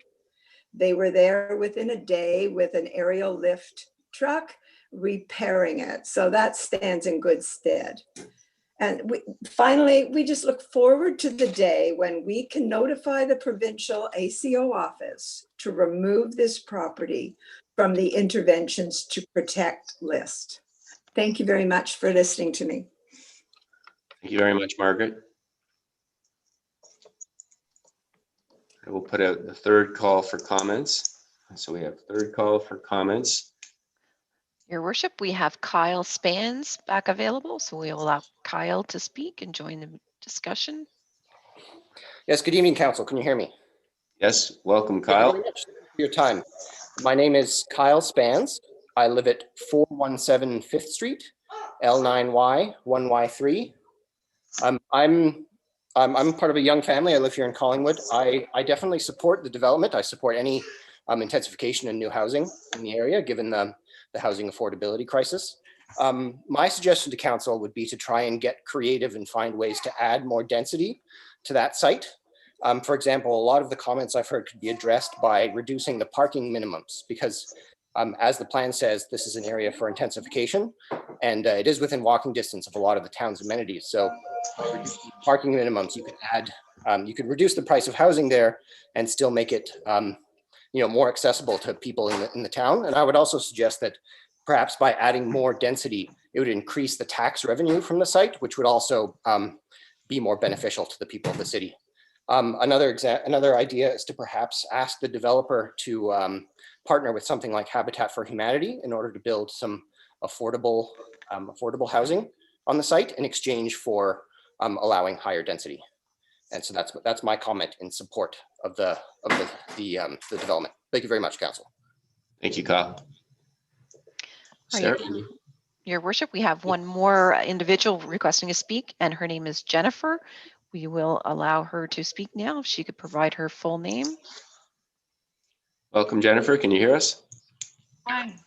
Yes, can you hear me? Yes, you can. Go ahead. If you can just state your name and address, please. Thank you. My name is Jennifer Belanger, and I live at 41 7th Street, and it's L9Y 2A8 in Collingwood. Thank you. Go ahead. Thanks. I just had two questions, and they might be due to my lack of familiarity with the processes. One was about last summer, there was a proposal or a report about turning Maple Street into a traffic calmed corridor for bikes. So I was wondering what happened to that report or any initiative that was associated with it and how that would be impacted by or impact the planning for this property. And then the second question was the age of the stormwater data set that was used by, I believe, Tatum to make their report on the stormwater management. Those are great questions. Thank you. Just to answer your first question, the Maple Street feasibility study is being looked at, and how that will impact would be part of the traffic concerns I would imagine get addressed in there. And I would leave the other question for the developer. So thank you, Jennifer. Sarah, do we have anyone else with their hand up in the? Your worship, we do have a lot of attendees. And again, if you wish to speak, please press the raise your hand feature.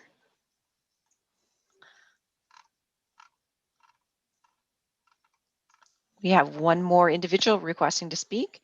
Okay. I'll allow him to speak. His name is George Hardy. Okay, welcome, George. Can you hear us?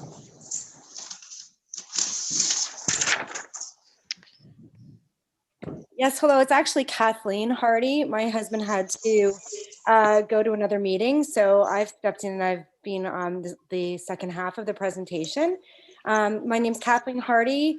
I live at 202 Pine Street, L9Y 2P2. And I just wanted to say that I'm very pleasantly surprised at the design of the proposed development.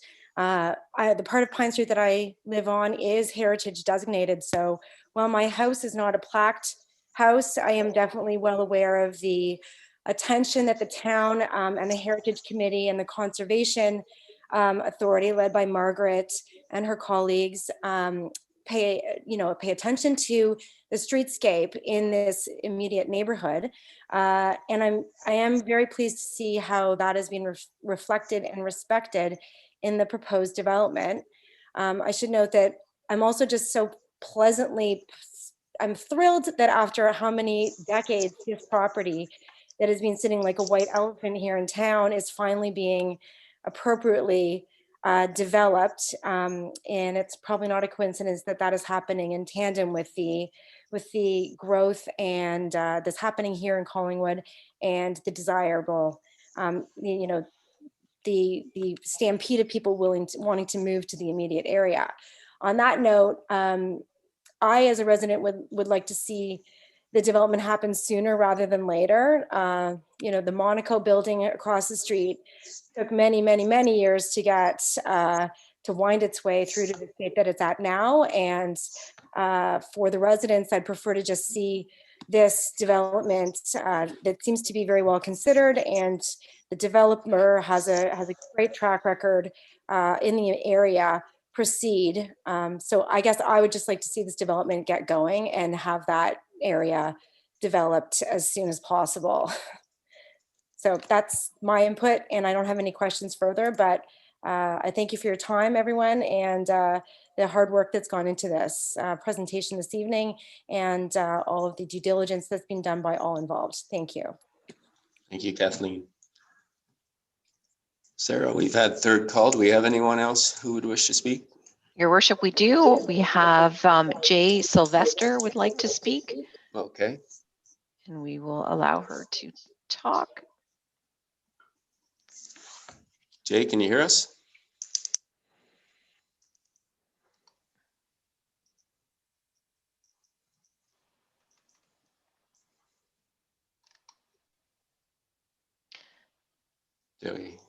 Would we still have Jay on the line?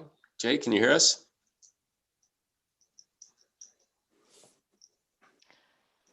They look like they're unmuted at this point, so she should be able to speak. Jay, are you able to hear us?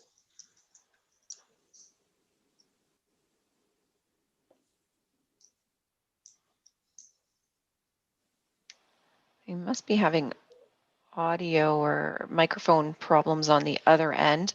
I do have a question in the chat. Can further questions, comments, or emails be submitted after the meeting? And by all means, as soon as possible after the meeting, as noted earlier by Community Planner Ayers, the comments and questions will be included in the final report as it comes forward to Council. So if you have not had an opportunity to speak tonight, please provide your comment and feedback directly to Planning Services. Or through myself at clerk@collingwood.ca. So it does not look like Jay Sylvester is able to speak, identified at 369 Maple Street. So maybe we will have staff reach out. Hello. Hello, There Jay, we go. is that you? And this is Juana, it's not Jay, by the way. Oh, it's Juan, okay. Juana. Like, Yana, okay. Yana. All right. Okay. I live right bang across the annex, and I would love to see this development happen. I've been waiting 15 years, and but my question is, will that impact my taxes once this development happens? Okay, we'll let staff look at that in response. Taxes are generally a function of your property value, at times the mill rate or the applicable rate. So I guess that would impact whether or not your property values go up. And right now, it seems that Collingwood is quite a hot market. So there are other effects, other impacts, I think, besides the development, but it may have an impact. Okay, that's what I wanted to know. Thank you. Thank you for your comments.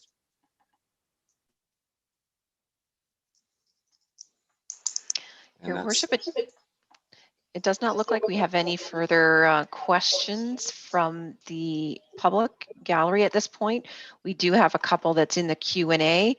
Again, one is from David Fletcher. Could the developer be, could we ask the developer the approximate price range of the planned development? We do have a question regarding what is going to be done to protect the surrounding older properties, the frail heritage properties from the heavy equipment that will be used on this type of construction. And again, the reminder that yes, please submit any further comments or questions to the town via email that was provided. And that's it, Your Worship. All right, thank you. I don't know if the applicant wants to respond to any of the questions at this point in time, or leave that when they can do a more fulsome answer and we're not under these technical strains. I'll pass it over to you, Mr. Beach, or Mr. Travis. Thank you, Mr. Mayor, Mr. Deputy Mayor, members of council. I'd like just to take this opportunity to thank everybody on the call and your planning staff specifically.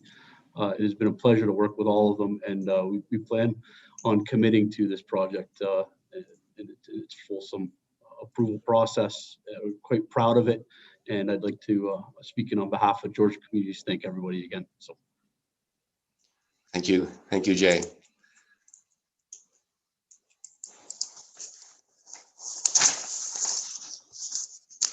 All right, well, that will conclude then the public meeting for tonight. And as indicated at the outset, no decision is being made tonight, and staff will take away all of the questions today. So thank you to our residents for taking time to participate and pose your questions. Staff will be looking into those questions, and as well as the developer, and providing answers. Next item on the agenda then is the consent agenda, and that is item 7. And so I can find my script here. It is moved by Councillor Comey and seconded by Councillor Madigan. Be it resolved that council herein receive the general consent agenda, and further that the information and opinions provided in the consent agenda items are that of the authors and are not verified or approved as being correct. And there are 3 items on the consent agenda tonight. 7.1 is a proclamation with respect to Black History Month, which is February 2021. 7.2 is a proclamation Tuesday, which is February 2nd of this year. And 7.3 is the Township of Clearview Municipal Freedom of Information and Protection of Privacy Act Time for Change. And I will first ask council to receive the agenda, and then I'll ask if there's items to be pulled. So to receive the agenda, all in favor? That is carried unanimously. Council items to be pulled. Councillor McLeod.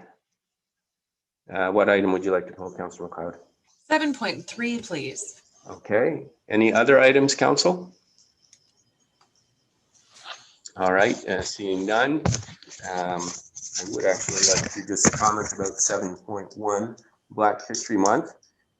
This is a number of years now that we've been proclaiming February Black History Month.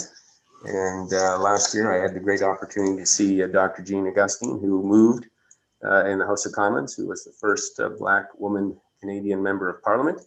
And in 1995 brought the motion that has got declared February Black History Month. And it's a very appropriate and important month for us with our rich Black history, and an opportunity for us to celebrate. I know we were hoping to do something at Town Hall, but unfortunately with the pandemic, we will not be able to do it. But we look forward to a time when we can, and we ask everyone to take time in February of this year to contemplate on our Black history in Collingwood and in Canada. So thank you for that, and I will now go to Councillor McLeod, 7.3. Go ahead, Councillor. Thanks so much. My question actually regarding this letter from the clerk in the township of Clearview is through you, Mr. Mayor, to our clerk. And I understand this letter has already gone through at County Council, has already been accepted as a consent agenda item as well there. And so my question to Clerk Almist is whether you have any concerns about an endorsement of it from this council. Thank you. Clerk Almist. Thank you, Your Worship, through to all of Council. Councillor McLeod, thank you for the question. As a clerk, I completely support this resolution. This is another archaic piece of legislation that hamstrings a lot of municipalities in various ways. As you note within the resolution itself, that I do endorse all components of it. If supported by council, we would be submitting our support along with it to the appropriate agencies and municipalities. Again, MFIPA does not address emerging technologies.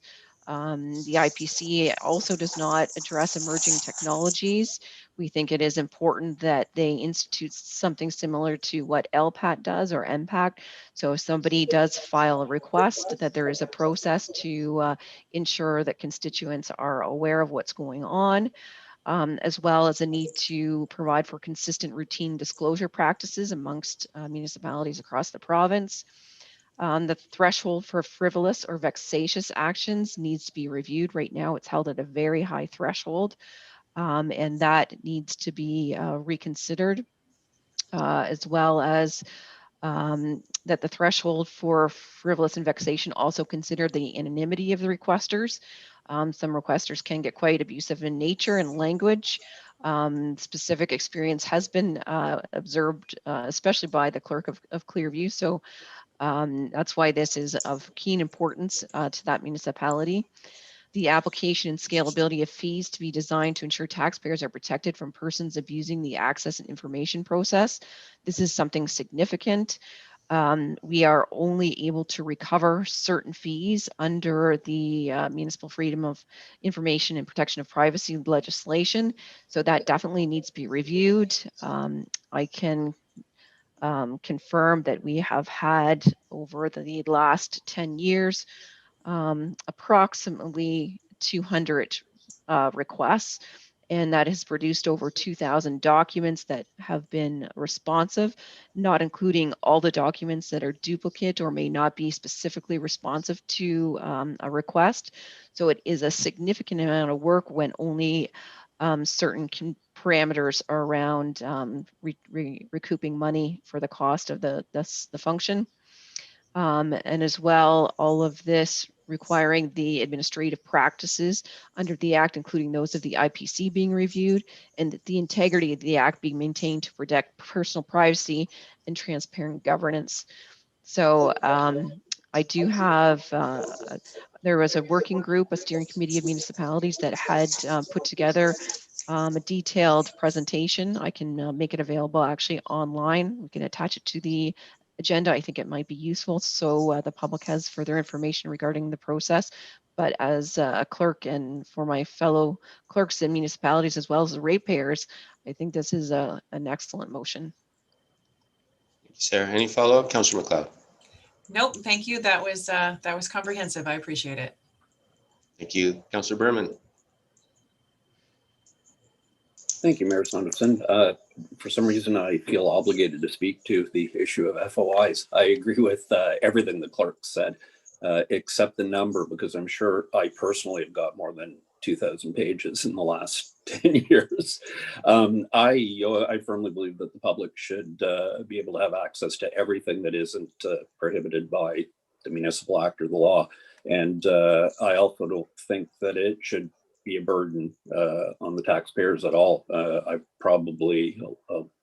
don't need you to weigh in on this, Sarah, but I've probably spent about $2,000 out of my own pocket on FOIs over the years. And the two biggest ones on the rec sale and the Collis sale ended up being key parts of the judicial inquiry. So those were $1,000 between the two of them. I was happy to pay for that. I don't think the taxpayers should pay for it. I'm sorry to hear that there's this, whatever the term is, vexatious behavior. I didn't know that or hadn't even heard about it in Collingwood. So I absolutely firsthand knowledge support this. Thank you, Councillor Berman. Unless there's any other questions or comments, then I will call. Well, first I better read in the motion. It is moved by Councillor Madigan and seconded by Councillor Comey that the town of Collingwood endorse the letter dated December 18, 2020, titled Municipal Freedom of Information and Protection of Privacy Act, Time for Change. Seeing no other questions or comments, then I will call the vote. All in favor? And that is carried unanimously. Thank you. So that takes us to item 8, the Standing Committee report. And it is moved by Councillor Doherty, Chair Doherty, and seconded by Vice Chair Hamlin. Be it resolved that Council received the Development and Operations Services Standing Committee report from its meeting held January 11, 2021, and hereby approve the recommendations contained within the report as presented. PW 2021-1 Ontario Water Wastewater Agency Response Network on Warren. And the recommendation is that Council authorize the execution of the agreement, including future amendments with Ontario Water Wastewater Agency Response Network. Item 2, P 2021-1 extension of draft approval for plan of subdivision regional commercial district, Dunn Capital Corporation and 2204604 Ontario Inc.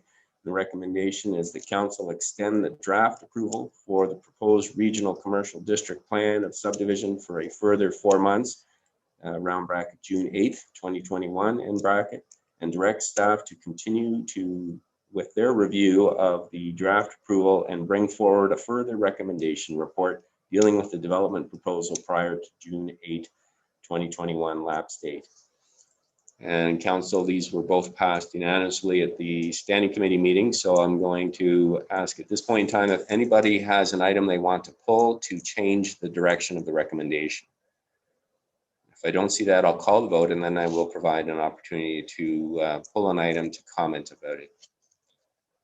So I will now call the vote to receive it. All in favor?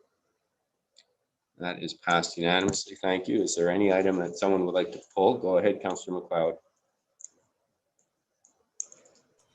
Thank you. Through you, Your Worship, I have a question regarding the minutes. Okay, I'm not, we have the report. You mean the report of the committee meeting? Yes. Yes, okay, go ahead.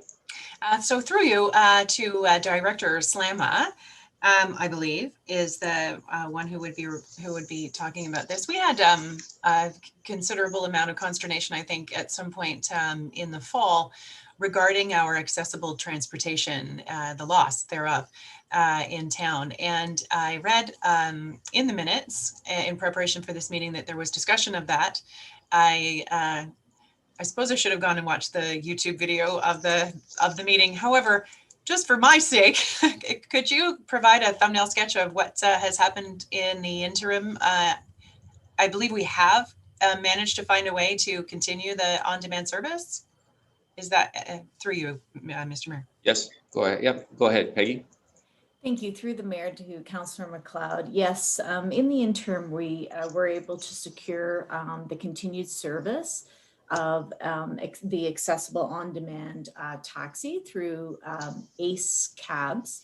And they have agreed to provide the service for probably 3 or 4 months as we move forward and look at some of our other options. So currently we had issued a request for information just to gauge interest on what opportunities are out there to address our accessible needs with a more on-demand type of service. So we're seeking to right now to see what the interest and what the opportunities are out there. And we'll move forward from that point once we see what the response is. Whether we go to, the plan would be, if there is interest, we would go to request for proposals for the service, and depending on the type of interest, we may need to come back to council just to discuss what the opportunities are and get some direction on how to move forward. Thank you, Director Slama. Any follow-up, Councillor McLeod? No, that's good news. Thank you so much. I appreciate it. Council, any other questions or comments on any of the items from this Development Operations Standing Committee meeting? Seeing none, that brings us to section 9, motions, and I'm going to pass the chair to the Deputy Mayor.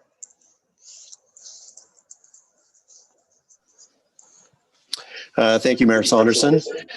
I will take the chair, I think, for the next two motions, which are 9.1 and 9.2. Both were tabled by yourself at our last council meeting on January the 18th. And before I read in both motions, of course, doing them separately, I will look for a seconder. So on the first, on item 9.1, Councillor Jeffrey. So moved by Mayor Saunderson, seconded by Councillor Jeffrey.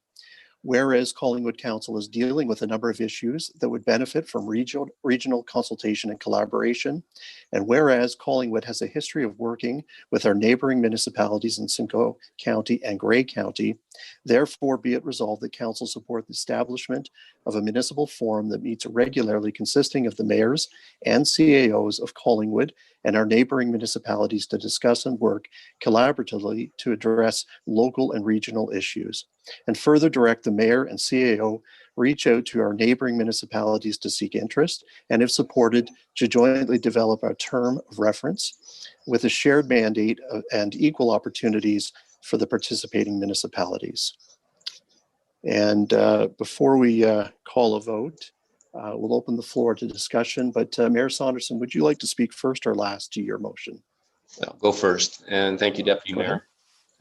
So this is something that I think has been around in practice, but has never been formalized. And during our term, we've seen a number of issues that have come up with local and regional impacts, from affordable housing and attainable housing recently, and then to the accelerator, but also transportation and looking at working collaboratively with our neighbors in all directions to work together to achieve, I think, results that are pre-planned, are done in consultation with broader implications, so that we are doing our residents in Collingwood and in our neighboring communities a real service in streamlining the process and making sure that the discussion has been complete and started both at a local and overarching regional level, to make sure that we make investments for our residents that are going to impact and benefit our region as well as our residents. And of course, we've seen this in the discussions with the hospital. So there are many very big piece items that we're wrestling with. And I think COVID has shown us the impacts, not just in Collingwood, but around that need to be looked at regionally to achieve the best results for our residents in the region. So those are my comments. Thank you. Thank you. Is there anyone else around the table that has a question or would like to offer comment? Councillor McLeod and then Councillor Hamlin. Thank you. I think this is a great idea and I support it wholeheartedly. I have a question, however, which is, are there budget implications for this, or are you planning to make your own snacks? Oh, and we're virtually, I guess we're left to our own devices, but I don't see this as being a big ticket budget item. I guess if there are items that would require council direction, for example, studies or initiatives that would require investment, we would certainly be coming back to council before any decisions are made. But I might also pass this through to CAO Skinner to see if she has any thoughts on that question. Thank you, Your Worship. Through you to Councillor McLeod. In an initial discussion with the mayor on this one, as he was developing his proposed motion, the idea that I think is represented in the language there is that the municipalities who cared to participate would do something along the lines of rotating the chairship, suggesting agenda items and priorities for the group.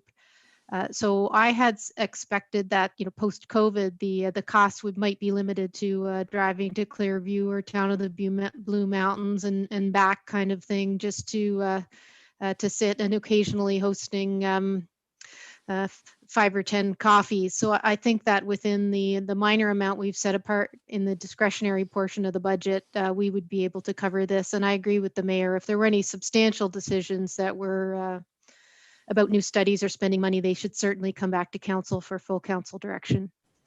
Thank you. Thank you. Councillor Hamlin. Thank you, Deputy Mayor. I just wanted to add a few comments in support. Great. I do think that the people who live in our, let's call it region, many of them who live and work here, they really don't know where the boundary of one municipality starts and ends, and it doesn't really matter to them. And I think what's important about this step that we're being asked to take tonight is that it says we want to deliver services efficiently and effectively.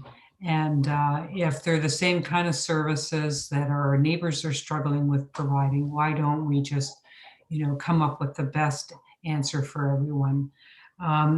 In Southern Georgian Bay, we have a lot of people living here and working here. And I also believe that the more we do things together, the larger the clout we'll have at upper levels of government. So I'm all in favor of this. Thank you. Excellent. Thank you. Is there anyone else who would like to speak to this item? Okay. So seeing none, again, moved by Mayor Saunderson, seconded by Councillor Jeffrey. All those in favor? And that's carried unanimously. Thank you. So item 9.2, and again, this was tabled on the 18th by the mayor. If I could get a seconder, and I'll put it on the table. Councillor Madigan. Thank you. So moved by Mayor Saunderson and Councillor Madigan, whereas the Collingwood Judicial Inquiry was asked to examine two major transactions that the town of Collingwood engaged in under the leadership of the 2010 to 2014 Municipal Council, and whereas the Commissioner, Associate Chief Justice Frank Morocco, released his report on November 2nd, 2020, containing his findings and recommendations. And whereas a number of the 306 recommendations call for the province of Ontario to make changes to the municipal legislative framework, therefore be it resolved, the council support the mayor and deputy mayor in bringing a motion at Simcoe County Council seeking its support in lobbying the province of Ontario to make changes and or commence consultation with the municipalities of Ontario and other stakeholder groups, such as the Association of Municipalities of Ontario, about changes to the municipal legislative framework pursuant to the recommendations of Associate Chief Justice Morocco in a form satisfactory to council. And again, Mayor Saunderson, would you like to go first or last? I will go first. Thank you, Deputy Mayor. And we're very familiar with this report. We've all read it, and we have all been through this process, and we know it's been a big investment for our community. And on January 4 of this year, I met with the Attorney General, Doug Downey, in his office, the constituency office in Barrie, and we had a very good conversation about the process, about the recommendations, and about next steps in terms of addressing the province in looking into and starting a consultation process about changes to the Municipal Act and the Municipal Conflict of Interest Act, among other things. And so he was certainly very engaged in that discussion. He had been following the judicial inquiry and had read a large portion of it when I spoke with him. And I think that this is an important process for us here. There are recommendations that we can deal with internally, and there are those that are going to require the cooperation of upper levels of government. And I asked the Attorney General how we could assist in pushing those forward at the provincial level and with other stakeholders. And his response was to get support from other municipalities, including upper levels of government like Simcoe County. And so this is the first step to start pushing forward with those very significant changes. That will not just impact Collingwood, but they'll impact 444 municipalities across Ontario and change practices. And so I would like council to support this so that when we go down, the deputy mayor and myself go to Simcoe County, we can put this motion on the floor there to get their support so that we can start working with our upper level of government, but also start looking into or seeking support from other municipalities across Ontario through AMO and independently, and pushing forward to have these changes affected so that something that happened here will not happen in other jurisdictions. So I look for your support. Thank you. Thank you. So I do see some cards. So those who have questions, comments, Councillor Berman, Councillor Doherty. Go ahead, Councillor Berman. Thank you, Deputy Mayor.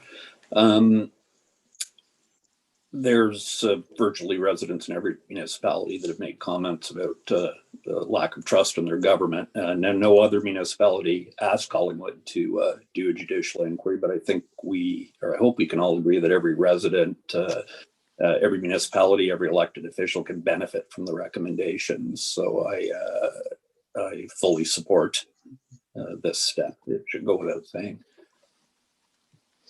Thank you. Councillor Doherty. Thank you, Deputy Mayor.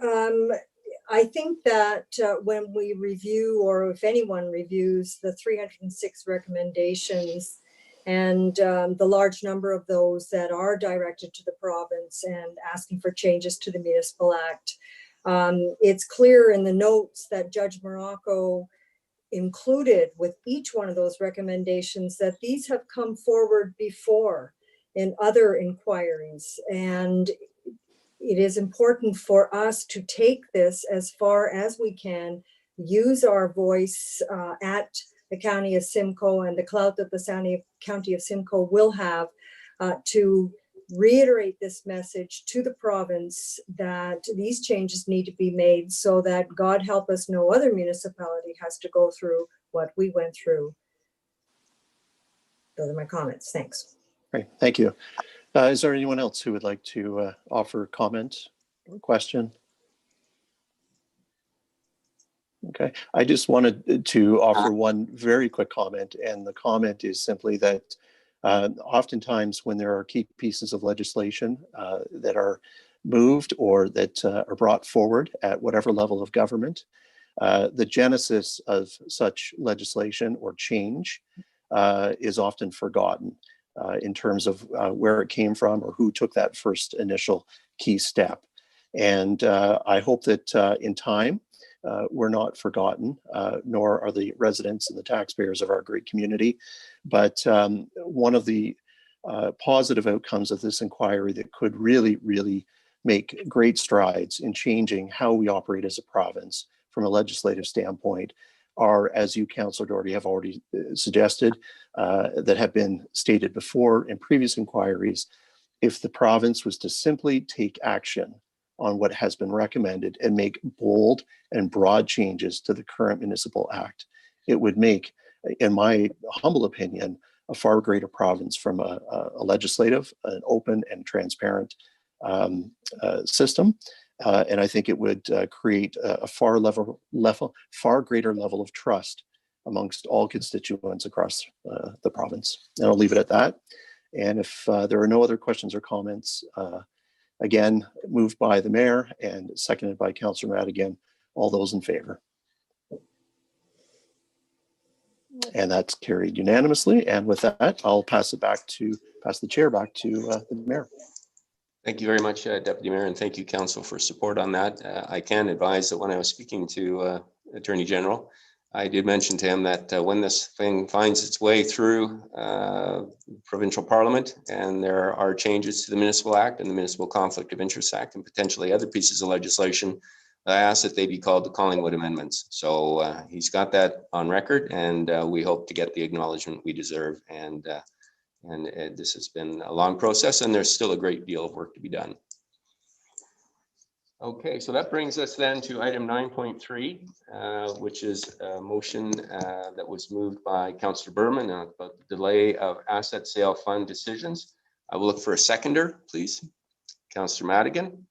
And the motion is moved then by Councillor Berman, seconded by Councillor Madigan, that Council not spend or allocate any further funds from the asset sale proceeds until the staff report has been presented and considered by Council with the recommended options and final input from residents and community. Councillor Berman, would you like to speak to this now or at the end? At the end, please. Okay.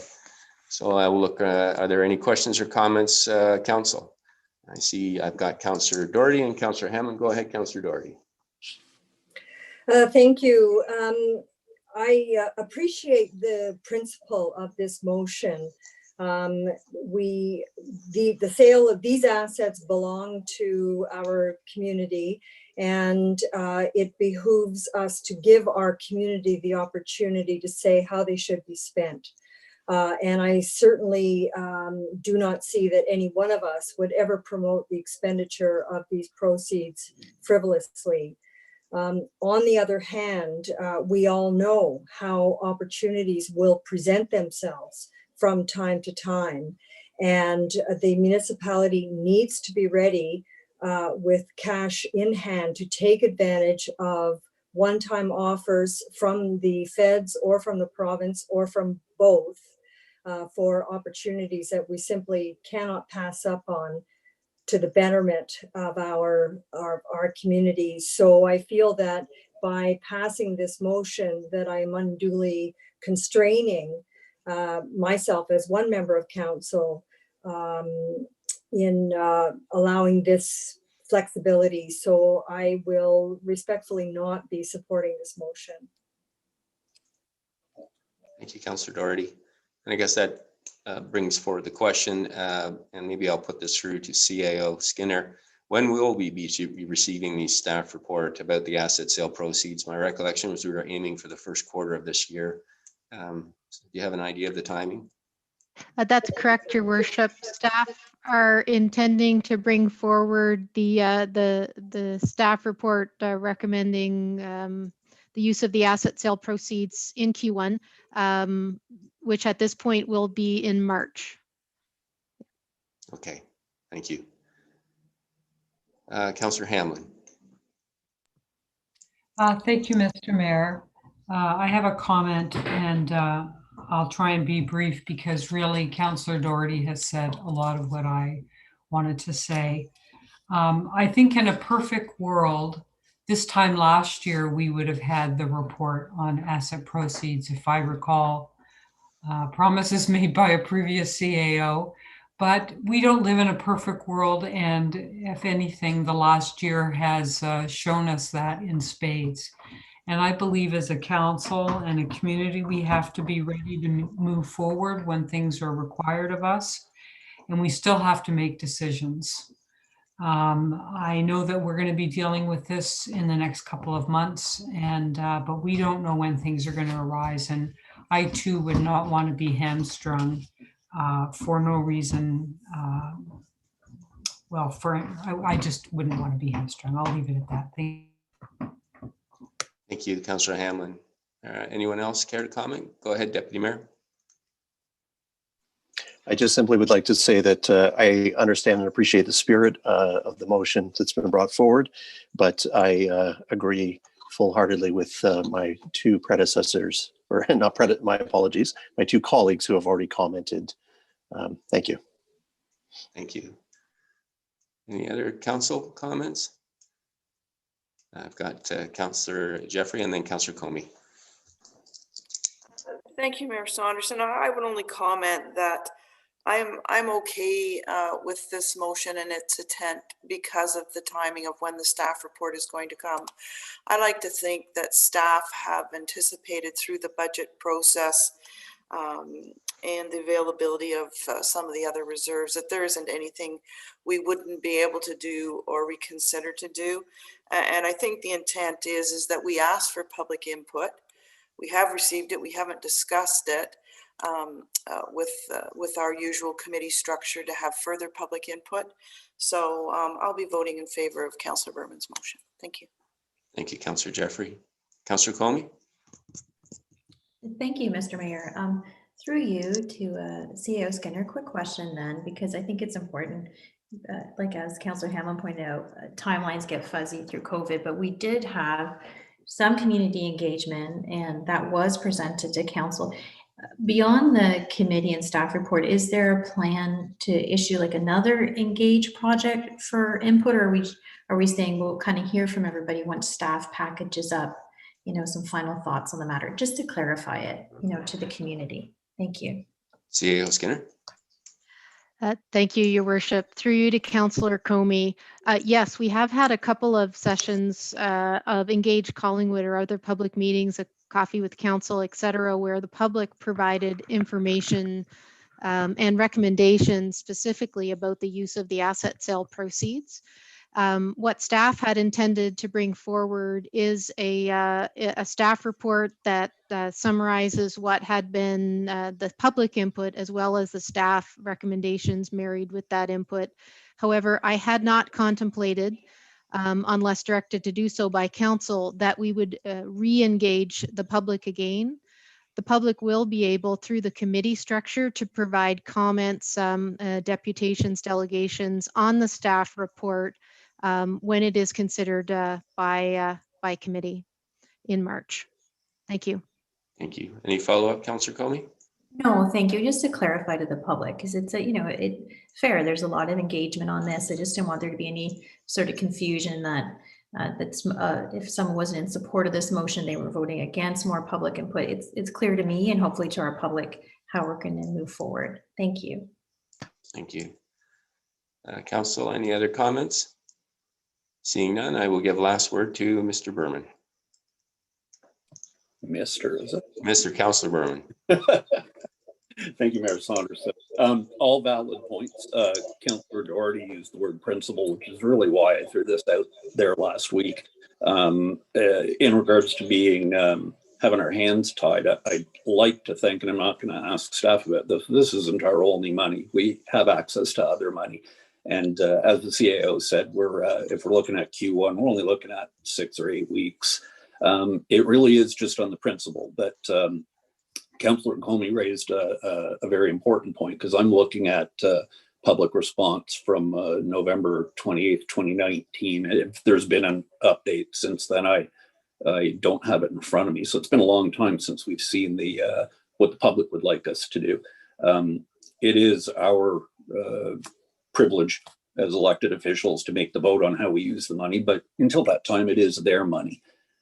So the note that I made, and the reason that I brought it up last week is that, and please somebody correct me if I'm wrong, council's used these funds 3 times that I can think of. Once for discretionary items on the budget, once for COVID relief, and last week for the new accelerator program. And I don't believe that the public, because those went from council meeting to council meeting, and the budget was an amendment one, that the council ever got, or the public ever got to weigh in on that we were using their funds. So we have access to other funds. I'm just asking in principle, let's not throw these funds on the table until we've made a decision in the next 6 or 8 weeks, because it's not our money. It's not fund money. It's not a slush fund. We have access to other funds.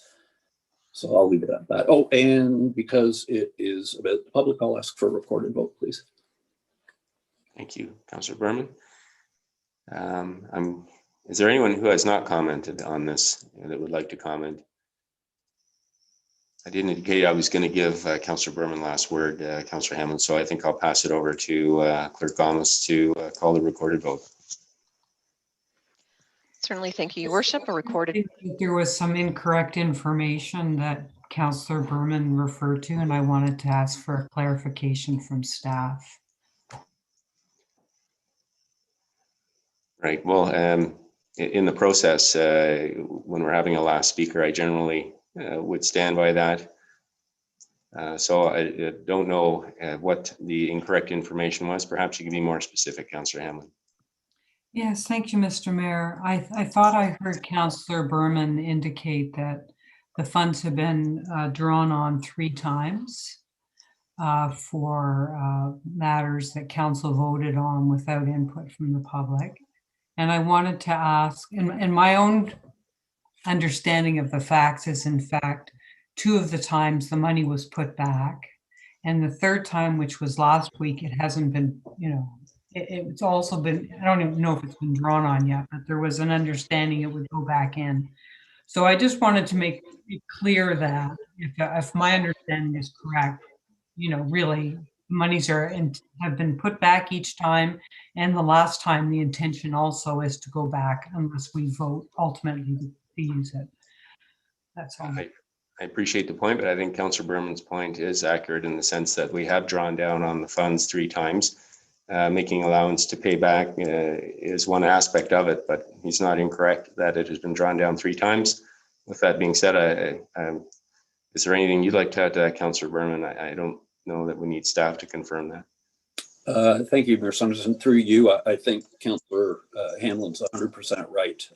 We put back the first two, and that was because I raised that as an amendment in the budget 2 meetings or 3 meetings ago, and council supported it. So that she's absolutely right. And I did say I stand to be corrected, but I don't think there's a correction there, as you said. Thank you. Then I will look, Clerk Thomas. Sarah, can you carry out the recorded vote, please? Certainly, Your Worship, a recorded vote has been requested. All those in favor of the motion, please raise your yes cards. Thank you. All those opposed, please raise your no cards. Thank you. The motion has been carried. Thank you. 9.4 is a motion by Councillor Berman with respect to the procedural bylaw amendment, the continuation of audio recording of in-camera meetings. Do we have a seconder for this motion? Councillor Jeffrey. So it is moved by Councillor Berman and seconded by Councillor Jeffrey. Whereas audio and where possible video recordings of in-camera sessions of council meetings are currently being kept for the sole purpose of conducting investigations under the Ombudsman and Integrity Commissioner and closed meeting investigator or a judge, and shall not be used for any other purpose.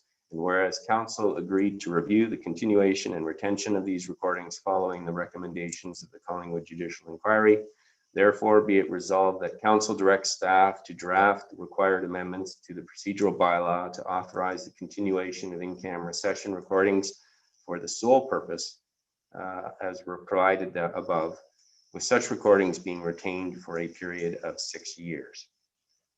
Councillor Berman, would you like to speak now or at the end?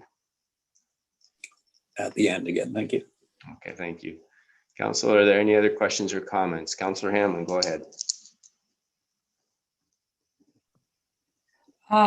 To start, Mr. Mayor, I wanted to see if I would like to put forward a request for a motion that this matter be deferred to the next following council meeting for more information. Okay, a deferral has been requested. I think at this point in time, I will hold that motion and I'll go around the table and then we'll find a seconder for your motion, okay? Councillor McLeod. Sorry, is Councillor Hamlin asking for a staff report on this motion, or from whom is she expecting the information to come from? Generally, we don't have a lot of discussion about deferrals, but I will allow that question. Councillor Hamlin, what was the intent? To allow for a further step, to allow for a staff report. Thank you. Okay, so we have that answer, Councillor McLeod. Did you want to comment on the motion itself? Because what I intend to do is just go around and get conversation on the motion, and then I will look for a seconder for the deferral because we don't have discussions on deferral. No, I'm fine. Thank you. Okay, thank you. Councillor Coleman, did you have your card up? Yes, thank you, Mr. Mayor. Through you to Clerk Almas, I had called you about this motion. I had a couple of questions just to further it and to maybe provide some clarity to our public. The first question was, it's just how I translated the wording when I read the motion. The results of the judicial inquiry were like a timeline placeholder, but was this part of the recommendations of the inquiry to have recorded in-camera meetings? Clerk Almas? Certainly, through your worship, to Councillor Comey. The commissioner did not make a recommendation pertaining to the recording of in-camera minutes, audio or video. Thank you. I think I just wanted our public, thank you, through you, Mr. Mayor, to be clear on that. And that, again, in the world of COVID and timelines, that this was a new thing for Collingwood. It's not a practice that is maintained by all municipalities. There was a recommendation to this inquiry. And I think the original staff report we had on this, our in-house legal counsel was also not supportive of recording the in-camera meetings. And I didn't vote in support of it at the original time round. So I suppose I think it's interesting for our public to know. I always like the mechanics of things, like the how of it happening. Clerk Almas, would you mind saying like how it works that you record these meetings and how you store them over the course of the next 6 years? Clerk Thomas. Certainly, Your Worship. So one of the biggest concerns is obviously access, server access and security. So they are recorded. Right now they're recorded through our Zoom feature. Prior to that, it was a portable electronic recorder. The information is downloaded on a USB, and the USB is stored directly in a secure lock within the big town vaults. So they, no one has access to that information except for those as described in the procedural bylaw. And the information of any recorded meeting is wiped from any computer or audio recording device immediately after it's been downloaded. Thank you, Clerk Thomas. Any follow-up, Councillor Comey? Thank you, Mr. Mayor. So then essentially, through you, Mr. Mayor, what we're saying is there'll be a series of USBs over the course of the next years for every single in-camera meeting that a council would need about. Is that correct? Clerk Thomas. That is correct. Okay, thank you so much. Any other questions or comments? Councillor Jeffrey. Thank you, Mayor Saunderson. I guess my comment would be that regarding the judicial inquiry, how much easier that job might have been without the non-information that was available, and trying to read in between the lines with some of the things that happened. I strongly support continuing the recordings going forward. I think if we are truly wanting to be open and transparent and have that for future reference, if it should ever be required under the terms that we have set out, that we should be voting in favor of this motion. So I will be supporting it. Thank you. Thank you, Councillor Jeffrey. Councillor Hammond, you wish to speak to the motion itself? Okay, go ahead. Thank you. Aside from the staff report with further information, I have some concerns with continuing this practice. And I think if I'm recalling the staff report correctly, when we first put this in place, only 3% of municipalities are doing this right now. And we never, anyway, for me, I never really had a good understanding of what the advantage would be. I heard Councillor Jeffrey just indicate perhaps the inquiry would have gone better if we had known what was discussed in camera. But I have to say, you know, I find it hard to believe I'll say bad actors of the time would have been disclosing all of their actions in camera meetings. And I instead would like to hope that the 306 recommendations of the judge who ruled on our inquiry would be sufficient to catch these things without hoping that someone dropped a secret in an in-camera meeting. Thank you. Thank you, Councillor Hamlin. Any other questions or comments on the main motion? Seeing none, then I'll go to Councillor, Deputy Mayor, then I'll go to Councillor Berman, and then we'll look for the seconder for the deferral. I just wanted to simply state that I support this particular motion that's been read in this evening. I do think that it is part of an ongoing process in terms of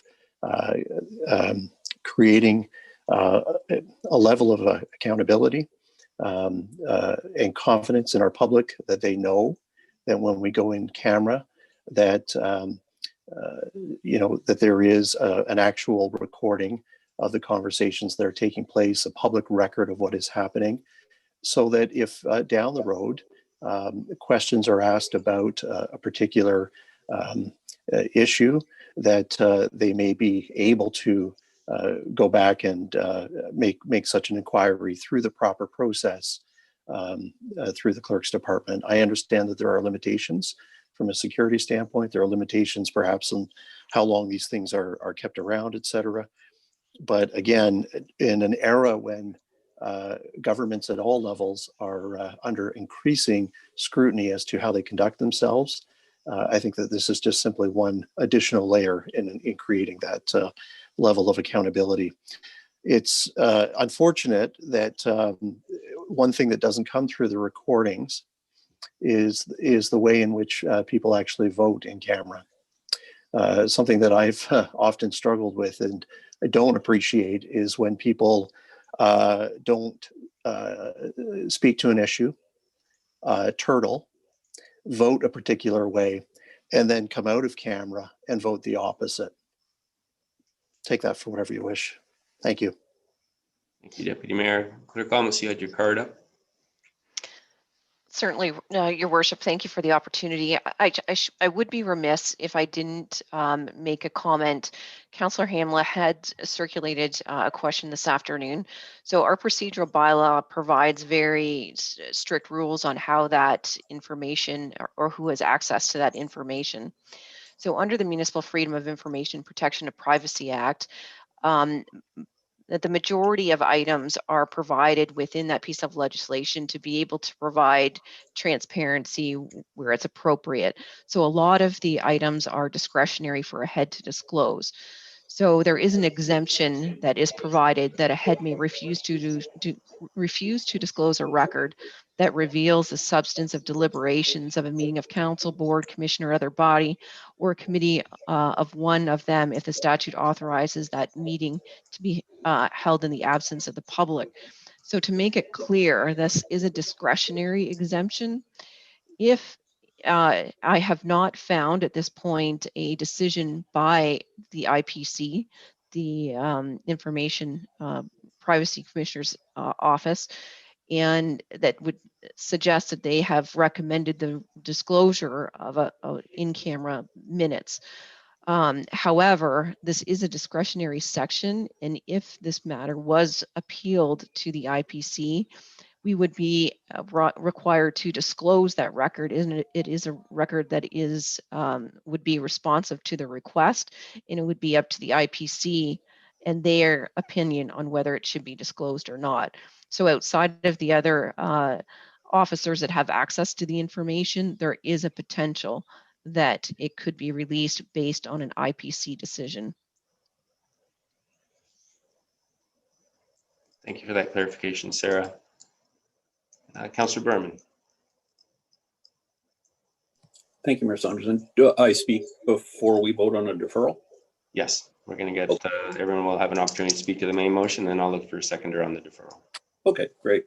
Thank you. First of all, my compliments to the Deputy Mayor. I wish I'd thought of that. That was really well said. And two compliments before I say a little bit to Councillor Comey. One is on her memory. She's absolutely right that when this first came up, January 14th, because I checked the minutes today, she and Councillor Hamlin did vote against it. When we ratified it in March 11th, it was a unanimous vote in favor. And my second compliment to Councillor Comey is I was trying to find a really good quote to back up why we should do this today. And I did find it, except that she said it in her a campaign story to Collingwood today. She said, the first necessary changes for Collingwood is the relationship between council and the residents. In the short term, we need to change perception of our local governance to one of trust and openness. And I couldn't agree more. So I just had a couple of things to say in regards to it not being on the JI. I again stand to be corrected. I followed it pretty closely. I don't think anybody brought it up as a recommendation. I did notice that Justice Morocco used the term in camera about 20 times minimum in the final report. And I noticed him because I think it was the only term that was used in italics. So it obviously played a big part.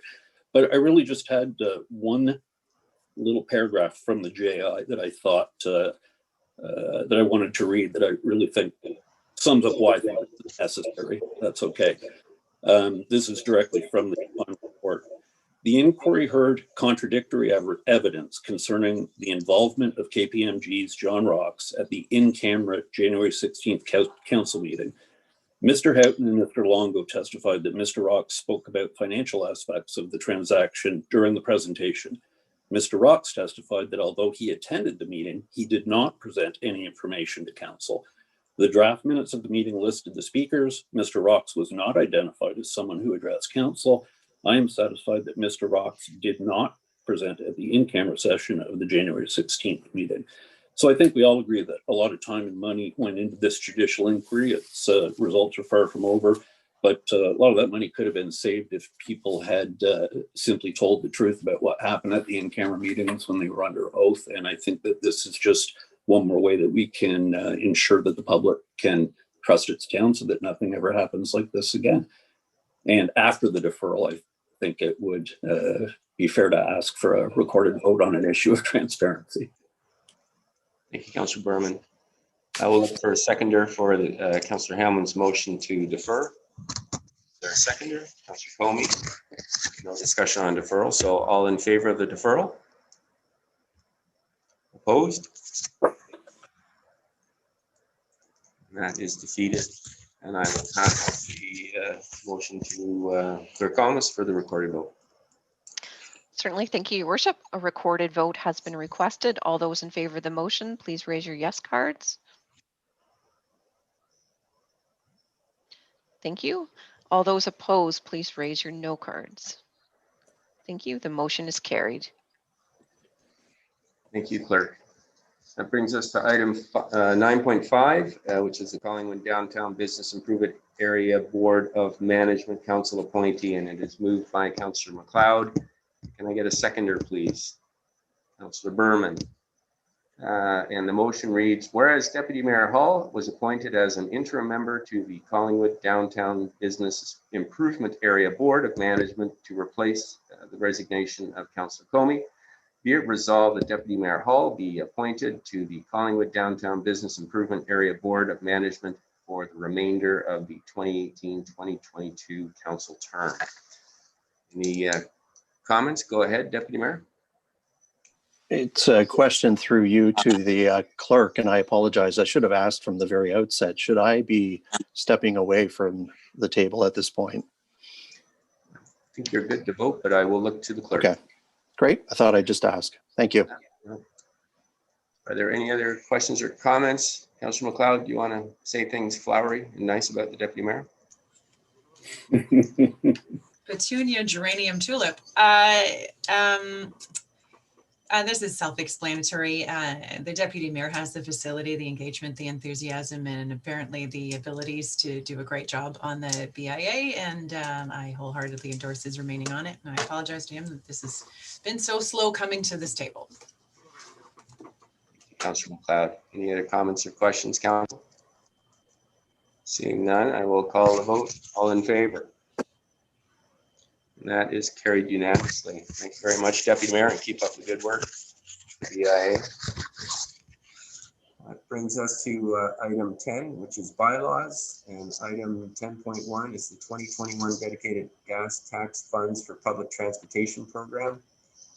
And it is moved by Councillor Berman and seconded by Councillor Doherty. Be it resolved that bylaw number 2021-2, being a bylaw to authorize the execution of the letter of agreement between Her Majesty the Queen and Right of the Province of Ontario, represented by the Minister of Transportation for the Province of Ontario and the Town of Collingwood, related to funding provided under the dedicated gas tax funds for the public transportation program, be enacted and passed this 25th day of January 2021. Council, any questions or comments before I call the vote? Seeing none, all in favor?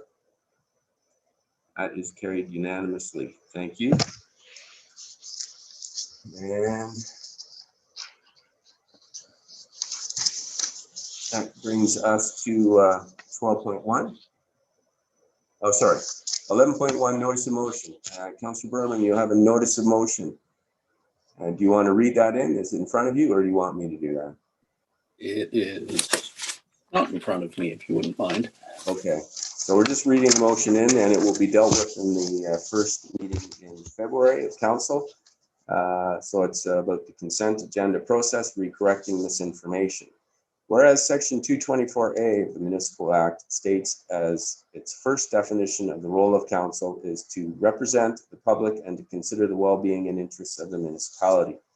And whereas the Town of Collingwood has implemented many policies to ensure the accountability and transparency of its elected officials, staff, and volunteers, not limited to the Code of Conduct, lobbyist registry, procedural bylaws, council staff relations policy, and others.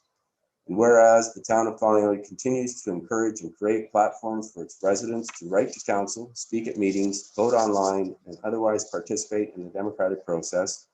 And whereas we have all borne witness, never more so than in recent months, to the negative effects that false information can have on a society.